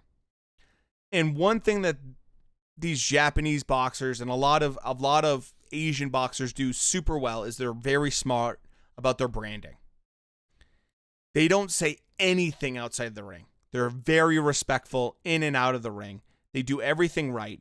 And guess what? They get a lot of brand deals. Inoue has some very good brand deals because he's smart about it. In the ring, he is a nasty motherfucker when it comes to boxing. He breaks dudes down and is just incredible. That's where his personality comes out. That's where you see Inoue be Inoue, is in the ring. You like the Monster too? Yeah, dude, he's amazing. He's one of my favorite fighters. Outside of the ring, though, he's the most milquetoast, blandest person on the planet. I follow him on social media. He doesn't say anything. He's so bland and boring. But he also gets a lot of brand deals in Japan because that's how it is. Some of these guys, some of these lightweight guys could take a lesson from Inoue. They could shut up a little bit more, fight a little bit more, fight better opponents, and leave their Twitter off for a little bit. If I have to listen to Devin Haney on Twitter going off about who he's fighting and everything else, it's so annoying. The one thing I will say about social media, though, the one thing I saw that was actually pretty classy. So Ryan Garcia pulled out of his fight with Fortuna. He's focusing on his mental health. I had a take on that on Twitter. By the way, if you don't follow me on Twitter, go check out my description. Oh, dude, Donaire. Yeah, I love Donaire. He's a fantastic fighter. Fantastic fighter. Yeah, go check out my Twitter if you guys want to talk to me, DM me and stuff like that. See occasional hot takes I have. Ryan Garcia announces that he's pulling out of the Fortuna fight. People go crazy and they start acting like apps. I mean, every dick came out of the woodwork and just started hammering the guy. You know? And the big thing is, Teofimo Lopez didn't. Teofimo Lopez talked about how he hopes Ryan's in a better place. He talks about Ryan getting the help he needs. Talked about how mental health and God and all this other stuff is important. All this, whatever. And I was like, Teofimo, the whole takeover bullshit, everything like that, I get it. It's kind of like a persona thing. But he had like a moment where I was just like, you know what? Teofimo Lopez's class act. Like, that was a good take on his part. And I'm really glad to see that. I'm glad to see a guy not kick another fighter while they're down. Just once in a while, it's really nice to see another fighter not just kick another fighter while they're down. You know? Ryan Garcia has issues. He has anxiety issues. He has a child. He's got an actual family, and he's in his early 20s, and I'm glad to see he's going to get the help he wants. If Devin Haney was white, he would have been banned from boxing. He would have had to do a lot more apologizing for sure. I think his take was bad. We all know this. I mean, Bernard Hopkins, B-Hop, had the same take. What happened then? Calzaghe happened. That's what happened. Calzaghe came in. It was like, oh, you're not going to lose to a white boy? Watch this. Watch this, B-Hop. Made him eat those words, didn't he? It's just dumb to play the race card in general. I'm just going to be honest with you guys. I hate when I see in comment sections, when I see on forums, anyone play that kind of race card bullshit. I hate it. It's one of my least favorite things about combat sports. I don't care for that. Leave that shit. If you want to think that, leave it in your own head. I don't care about it. I don't want to see that stuff. I base everyone based off of what I've seen them do, what their resume is, and what I actually think their physical talents are. Plain and simple. It gets really annoying when I see people say this person can't beat that person because of this X, Y, and Z, and then they use something like that. And they don't bring actual facts to the table. They don't bring resumes. They don't bring anything else. It's just a really bad take to have, especially in 2021. And I'm not even a PC kind of person. Joe Smith versus Hopkins. I mean, Hopkins definitely fought way too long into his career. That's for sure. Yeah, Joe Smith knocked Hopkins out of the ring. That's a great example. I forgot about that. Yeah. I mean, Hopkins physically left the ring. So, anyways. That's just my quick hot takes I'm taking right now. speaking of Haney, so we have Ramirez Taylor coming up, by the way, on May 22nd. We'll definitely be live streaming that. Who do you guys think is going to win that one? I love both guys. Taylor is a fun guy to watch. Ramirez is also a very fun dude to watch. I would love to see Ramirez win that one. I think Ramirez could be definitely someone that could fight at 147, fight at welterweight. I'd love to see how he does there. Hopkins still says he got pushed. Yeah, I know. Hopkins is going to say what he's going to say. You know, he's part of Golden Boy. What do you expect? But yeah, Ramirez Taylor is going to be on the 22nd. I think that's the Tartan Tornado versus, Ramirez. I think that's going to be Jose Ramirez is going to be, I hope Jose Ramirez wins that fight. That's who I'm going to probably predict for that one. After that, on the 29th, we have Devin Haney versus Linares. And that's going to be a fun fight. Because Devin Haney couldn't knock out Gamboa. And Gamboa gets knocked out and, gets at least put to the canvas by, like, everybody. Granted, Tank did a terrible job, but he did get him out of there eventually. Devin Haney couldn't put Gamboa on the canvas. So I'm curious to see. Now, I know Linares has a sus chin. Linares has a very sus chin. So I'm expecting it to be interesting. Linares, though, has great hand speed and good physical size. So I'm curious to see how that goes. And then guess what we have after that, guys? After that, June 5th, we have Evander Holyfield versus McBride on Triller. Now, this is a setup fight, I believe, for Holyfield to eventually fight, obviously, Mike Tyson and do the trilogy. That's what I believe this is a setup for. I'm not super pumped about it. Holyfield is... You listen to the guy talk and you can just tell he's been hit in the head a lot in his life. And so I'm not super pumped to see Holyfield back in the ring on June 5th. But I am curious about it. And I probably will watch it. And I'll probably live stream that one. No, I'm definitely going to live stream that one. What am I talking about? So many of the guys that watch BDA boxing would probably follow your channel. Hey, they're more than welcome to. The whole point of the channel and live streams is just to have fun, and just talk about boxing with people. I'm not here to act like I know everything. I certainly don't. I certainly don't know everything. And I don't pretend like I do. I just like boxing and I like combat sports and I like hanging out with people that like that stuff too. Basically, that's it. Other than that, then we have the Jamel Charlo, fight that's going to be terrible. Then we have Tank Davis going up to 140. Tank Davis also maybe going to jail with 17 counts for drunk driving and hit and run. God, I hope that kid. Oh, man. You're the real deal, GT. Thanks so much, Steven, man. I do my best. We have then we had the Garcia Fortuna fight, which was gonna be July 9th. That's not happening now, obviously. But Poirier versus McGregor, UFC 264, is supposed to be on the 10th. July 10th.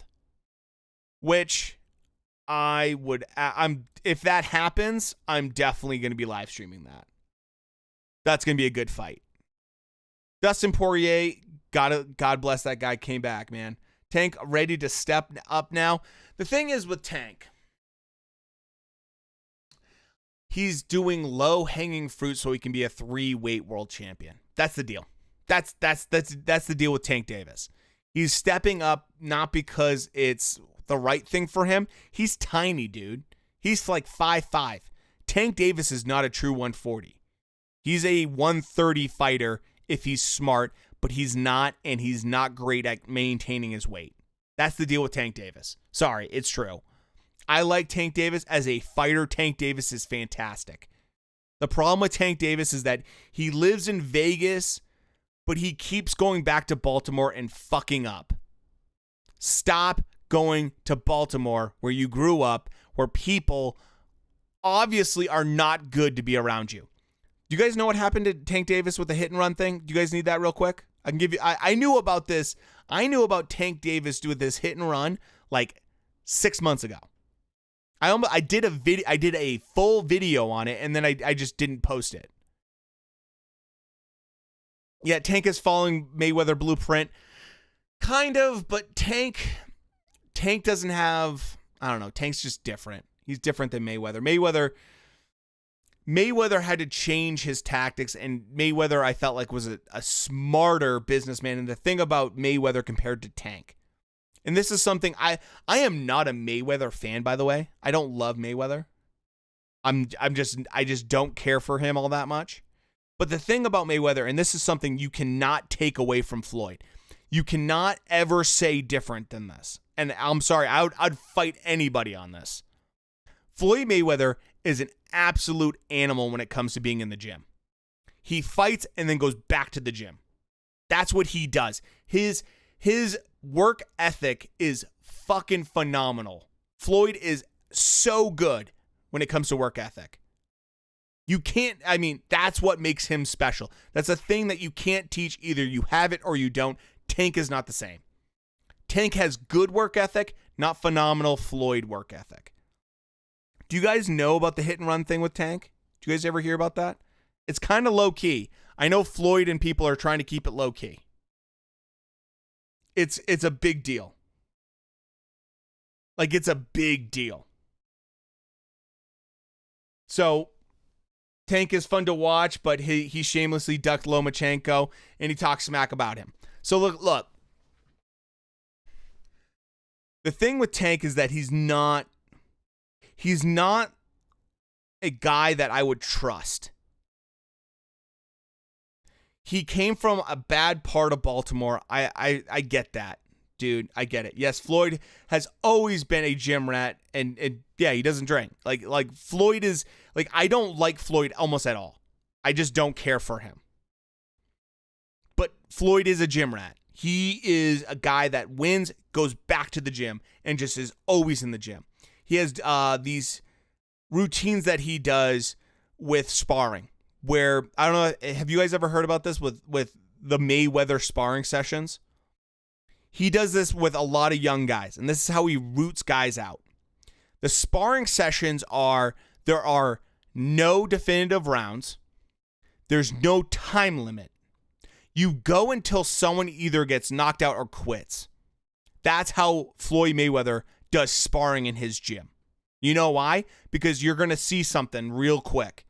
Guys are going to get tired. Guys can be really good for 3 minutes, and you give them that 1 minute break. They can be a little bit different each round. You can see them evolve a little bit, change, because they have time to think and everything like that. Floyd doesn't want that. Floyd wants an animal, a guy that can get in there and just be non-stop.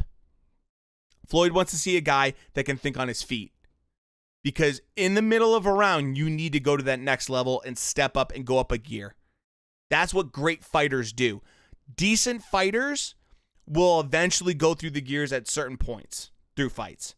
Great fighters will do it mid-round. Terrence Crawford actually did that against Kavaliauskas.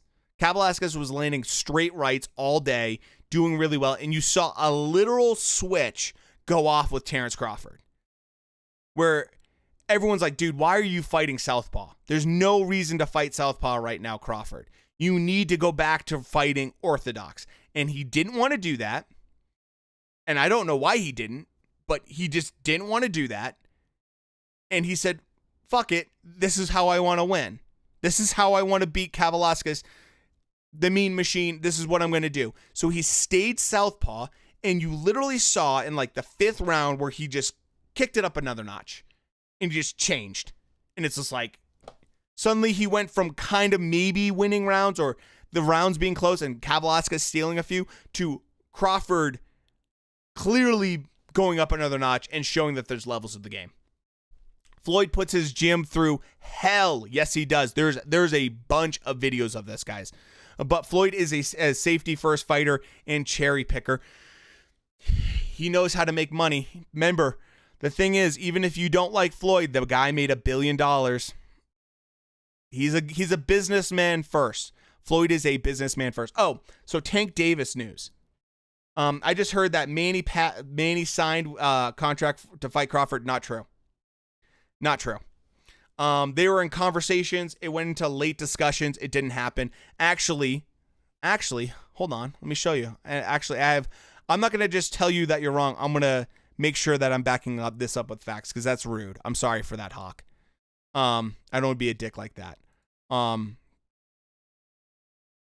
So there was talk about them fighting. I actually did a video on that, and it got a lot of traction. Actually, it's one of my best videos I ever did.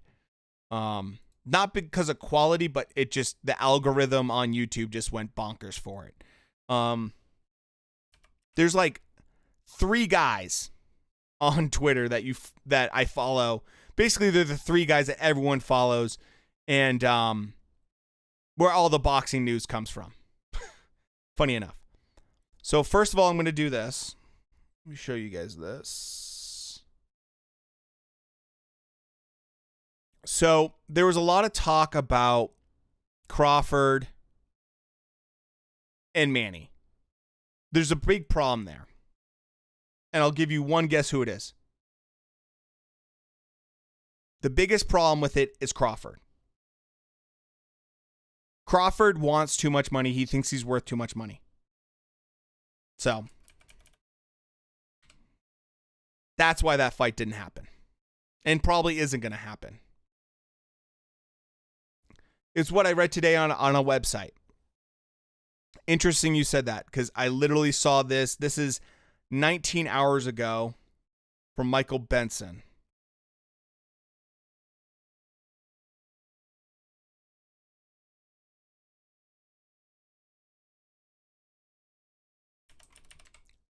Like I said, Hawk, I'm not trying to be a dick or anything like that. That's why I want to make sure I show you guys stuff. All right. So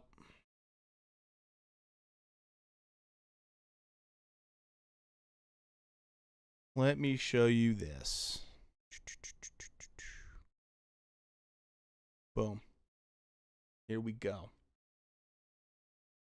Manny Pacquiao versus Earl Spence is reportedly now being explored for July in the U.S. after the prospect of Pacquiao versus Terrence Crawford fight in the UAE fell through, according to ESPN Knockout. Yeah, I'm getting tired of both Crawford and Spence. Absolutely, dude.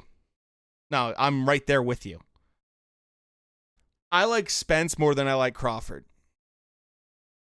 And it's not because I don't appreciate what Crawford can do. I think he's physically and as a fighter, he's fantastic. But I'm so sick of hearing him talk about how he's a Hall of Famer. He's already a Hall of Famer. He doesn't need to fight Spence. And you look at Crawford's record. And I hate to hate on Crawford because I like him like a lot. But his record sucks. His resume sucks. What's his best win? Gamboa? Not a bad win, especially at the timing. But he has no signature wins. I think Manny is short too, but he has a bigger balls than the US. So the thing about Manny's like, I think Manny's like 5'6", 5'5". But you have to remember, Manny fought Margarito, who was almost 6 feet tall. Like, very close to 6 feet tall. I think he's 5'11" technically. I'm positive about that, actually. He's 5'11". And so, Manny Pacquiao doesn't take shit from it. Yeah, Manny Pacquiao is 5'6". Manny Pacquiao, I mean, he's, in my opinion, he's a top 10 fighter of all time. Just all time. Top 10 fighter. In any weight division, any era, just top 10 fighter. I actually think I prefer Manny over Floyd. And that's not to throw shade at Floyd. I think Floyd's a fantastic fighter. I just prefer Manny Pacquiao. So this is the latest Manny versus Earl. Crawford likes to be the big fish in a small pond. Yeah, that's a great take, actually, Hawk. That's a fucking great take. The big thing, too, is Crawford has a couple things going on with him right now. Too short shot. Manny is old. Yeah, dude. This to me, I'm going to tell you right now. Manny's not fighting Spence. It's not happening. It's not happening. Spence is going to fight Ugas. Or Boots Ennis is going to fight Ugas. Spence is not. No, that's not happening. Manny's not dumb. Manny's going to fight, in my opinion, Mikey Garcia. Because Manny is going to want to win. And he wants to pick good fights that bring in good revenue, that bring in good amount of fan base, that he knows he can win. Mikey is not a true 147, neither is Manny. Manny walks around at like 142. So it makes sense. You got two guys that are generally smaller, that are not true welterweights, fighting each other. Mikey Garcia has been chasing this fight for years. Years. I don't even know how many times I've mentioned this on my channel. So that's my prediction. Manny fights. I mean, it makes a lot of sense. Or here's another option, and I hate this option, but it's a sad reality we live in. Manny fights Oscar De La Hoya when he comes back, which I would absolutely hate that. Why? Because I think Oscar should just never, ever set foot in a ring again. With all the coke and everything else, he just should not be in a ring again. Oh, yeah, I'm going to be serious about fighting while he gets coked out of his mind and drunk off his ass during a Triller frickin' fight. Like, dude, you are not in any way, shape, or form ready to get punched in the face countless times. Like, it's just a bad idea. Here we go. Here we go. Ready for this? Let me do this.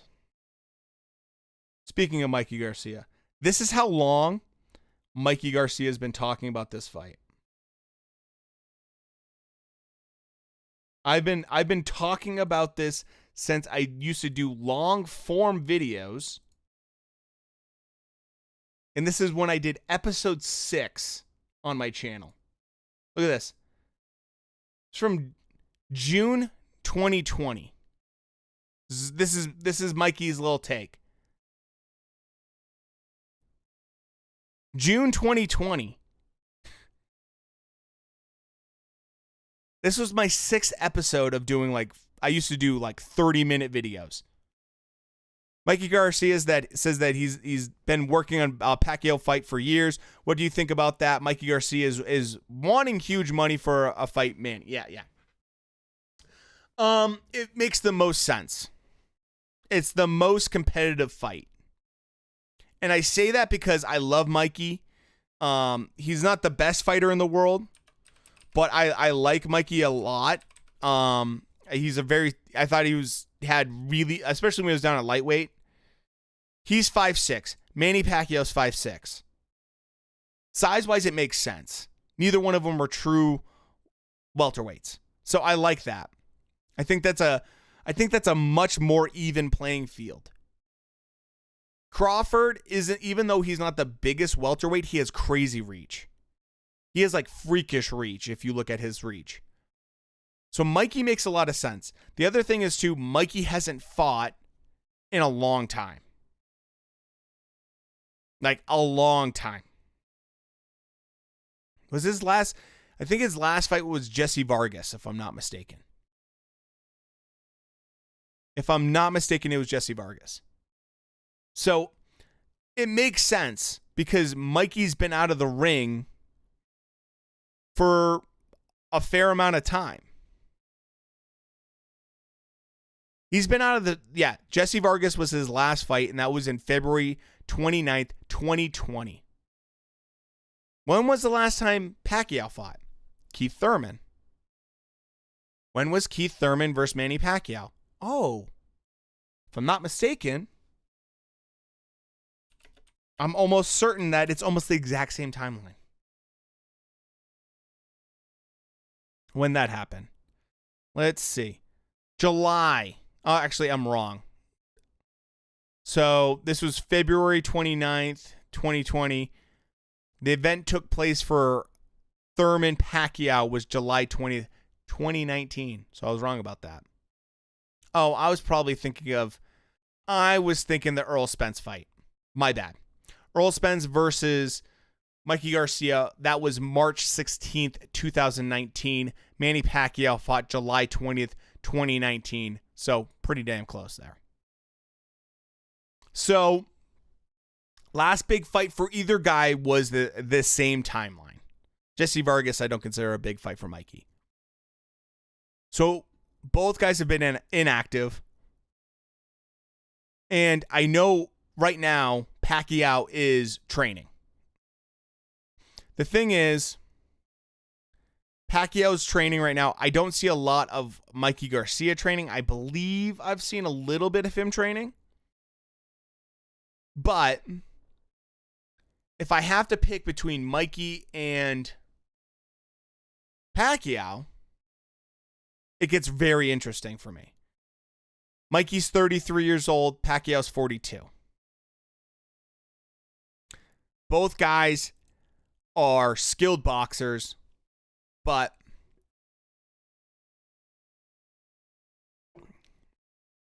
Pacquiao's always been obviously a superior boxer to Mikey.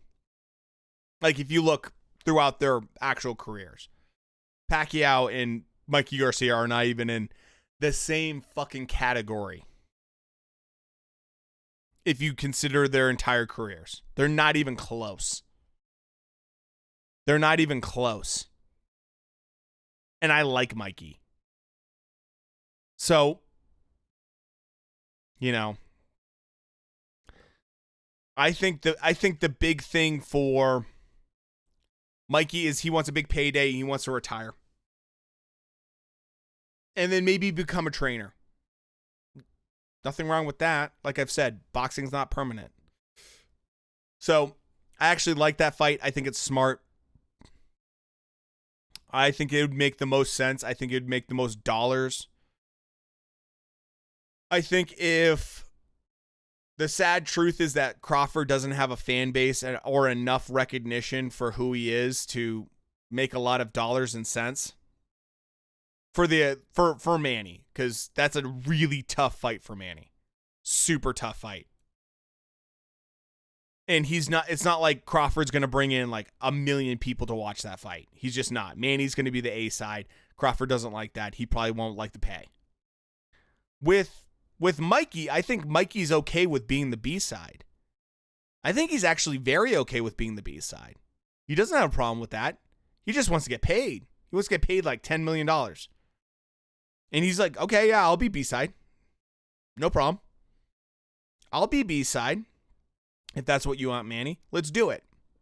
So I think that's where it makes a lot more sense. The Earl Spence fight, the big thing there is you're dealing with a guy that's not really a welterweight.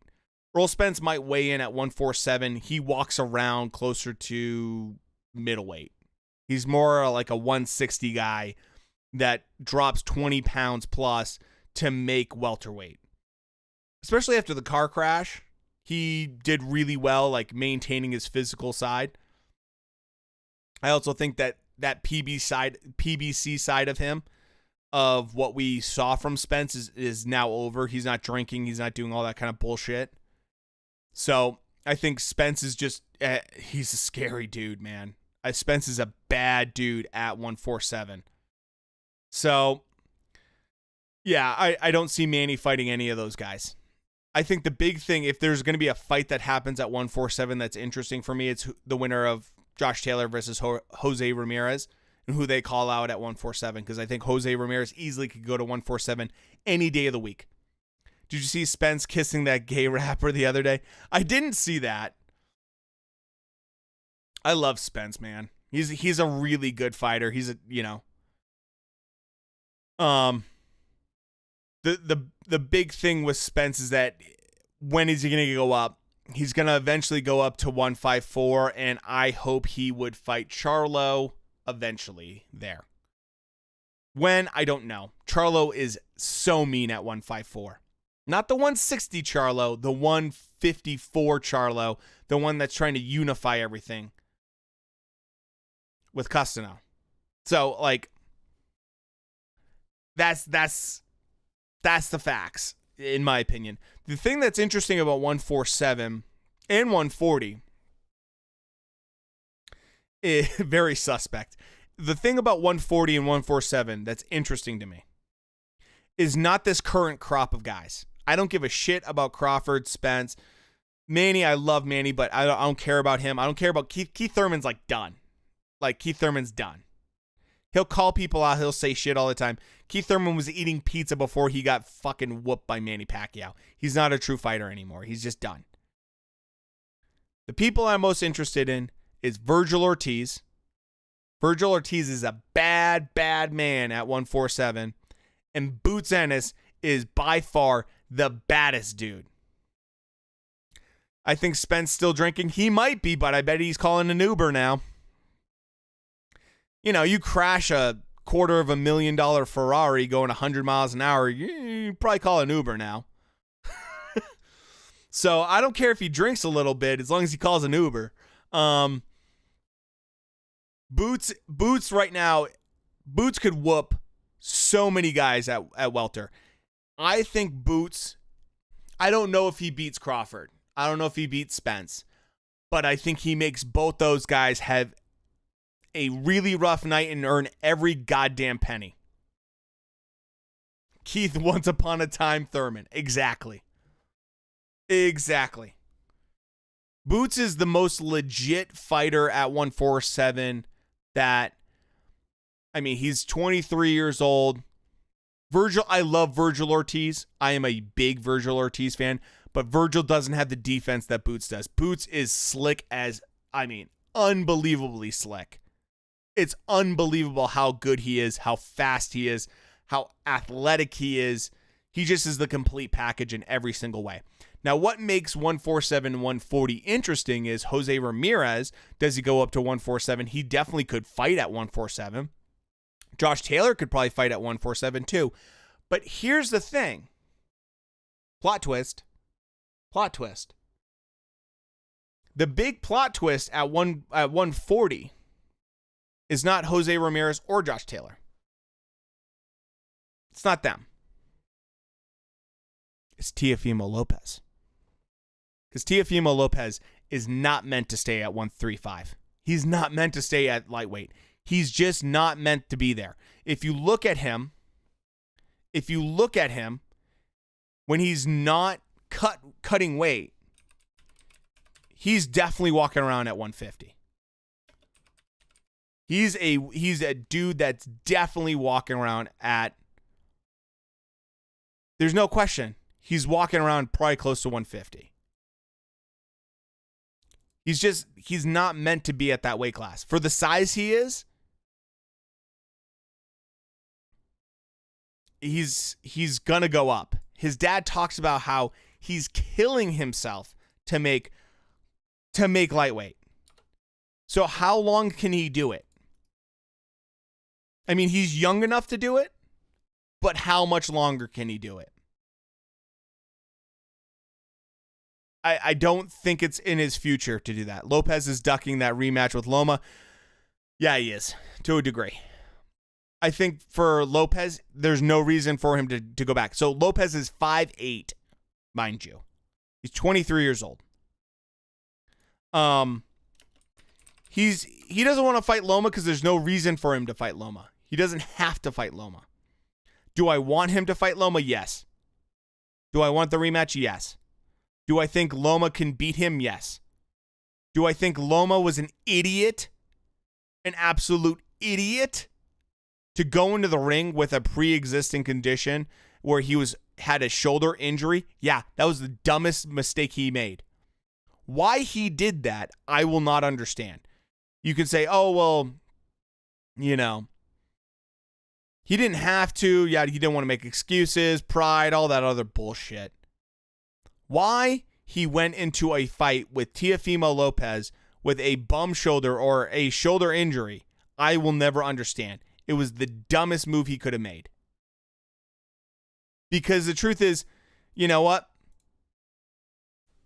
Loma was shook. The thing is, I was watching that fight live, and I was in a chat for these guys that are MMA guys. And we were talking about it, and I was just like, this is where Loma's going to come on, like 5th round. Classic Loma, turns up the gas, starts going through the gears, starts showing how special he is. The athleticism is going to come out, the footwork, the Ukrainian dance is going to come out right now, and he's going to dance all over fucking Lopez, and you're going to see him change angles like nobody's business. Here comes the Matrix, here we go, and it didn't happen. And it was like Loma was just scared to throw punches, and he wasn't doing what he normally would do. And you're just sitting there like, what the fuck? Like, what's going on? It's like I knew something was wrong. I didn't know he was injured, but I was like, there's something wrong here. Like, there's something wrong here because Loma's not throwing anything right now. He's just giving rounds away. Actually, I'm very excited for the next Loma fight. Let's see how he looks in that fight. He's going up against a guy that's huge. It was bizarre. And I just knew something wasn't right. It looked very weird. Loma just wouldn't throw. And it's just like, why not? So he gave up too many rounds. He thought it was like very close that he won. I don't think he did win. Do I think that it was a very close fight? Yeah, I do. I think it was pretty close at the end. I don't think that Lopez wins that fight if, you know, he just gives up. If Loma was 100% and didn't give up rounds, yeah, he probably could have won. But he did. And there's no excuses to be made. You gave up countless rounds for no reason. And that was a dumb mistake on your part. I don't understand why you go into a fight hurt like that. I was not impressed with either Loma or Lopez actually, yeah. That's a fair take. Big thing for me with that is like, you know, it's really tough to sit there and watch a fighter just not do what they do. You know? It's really tough to watch. Yeah, so if you think Loma had a tough time, by the way, with... Hold on, I'm going to add this up. Loma had a tough time with bigger guys. Everyone talks about that, like Luke Campbell in particular. Luke Campbell has a great jab. Controls distance really well. It's all true. But here's the thing. Look at this news. This is literally today. I don't know if you guys know this guy, this Japanese fighter. This dude gave a hell of a fight to Teofimo Lopez. Lopez looked like garbage against him. You ready for this? He's 6 feet tall. He's 6 feet tall. He has a reach of 70 inches. This is the next Loma fight. This is what he's doing. This is where he's going. And I know why he's doing it. It's actually kind of smart marketing. It's actually really smart marketing. He wants to go in there and beat him so that he can be like, yeah, I beat him faster than Lopez. Lopez struggled with him. I want the rematch. Lopez isn't going to give it. Not unless there's crazy money thrown around. Mind you, I saw there's a great video going around of Eddie Hearn talking to Teofimo Lopez and Teofimo Lopez talking about fighting Devin Haney, and Devin Haney being like, yeah, I want to fight him, all this stuff. And then like Hearn's being like, yeah, he'll fight you and everything like that. And Teofimo Lopez says, I want $10 million. So yeah. This is a really scary fight for Loma. Absolutely it is. If you've never seen this dude is freakish reach. I mean, freakish reach. So, here's an example.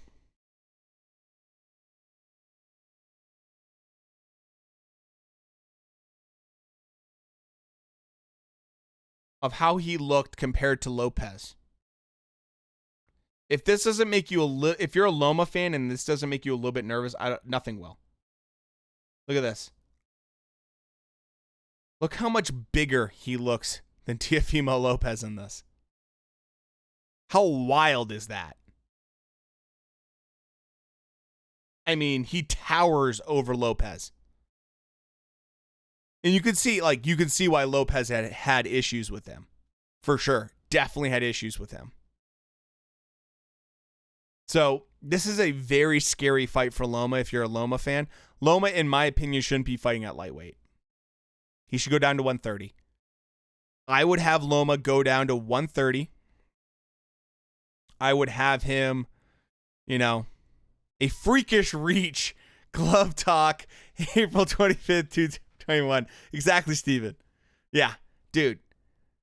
The fact he can make weight, how you can be 6 feet tall and make 135 and have a 70-inch reach. I mean, how? How? To give you a sense of reach compared to Lomachenko. I mean, Lomachenko's 5'7" on a good day. He has 65-inch reach. So a 5-inch reach difference.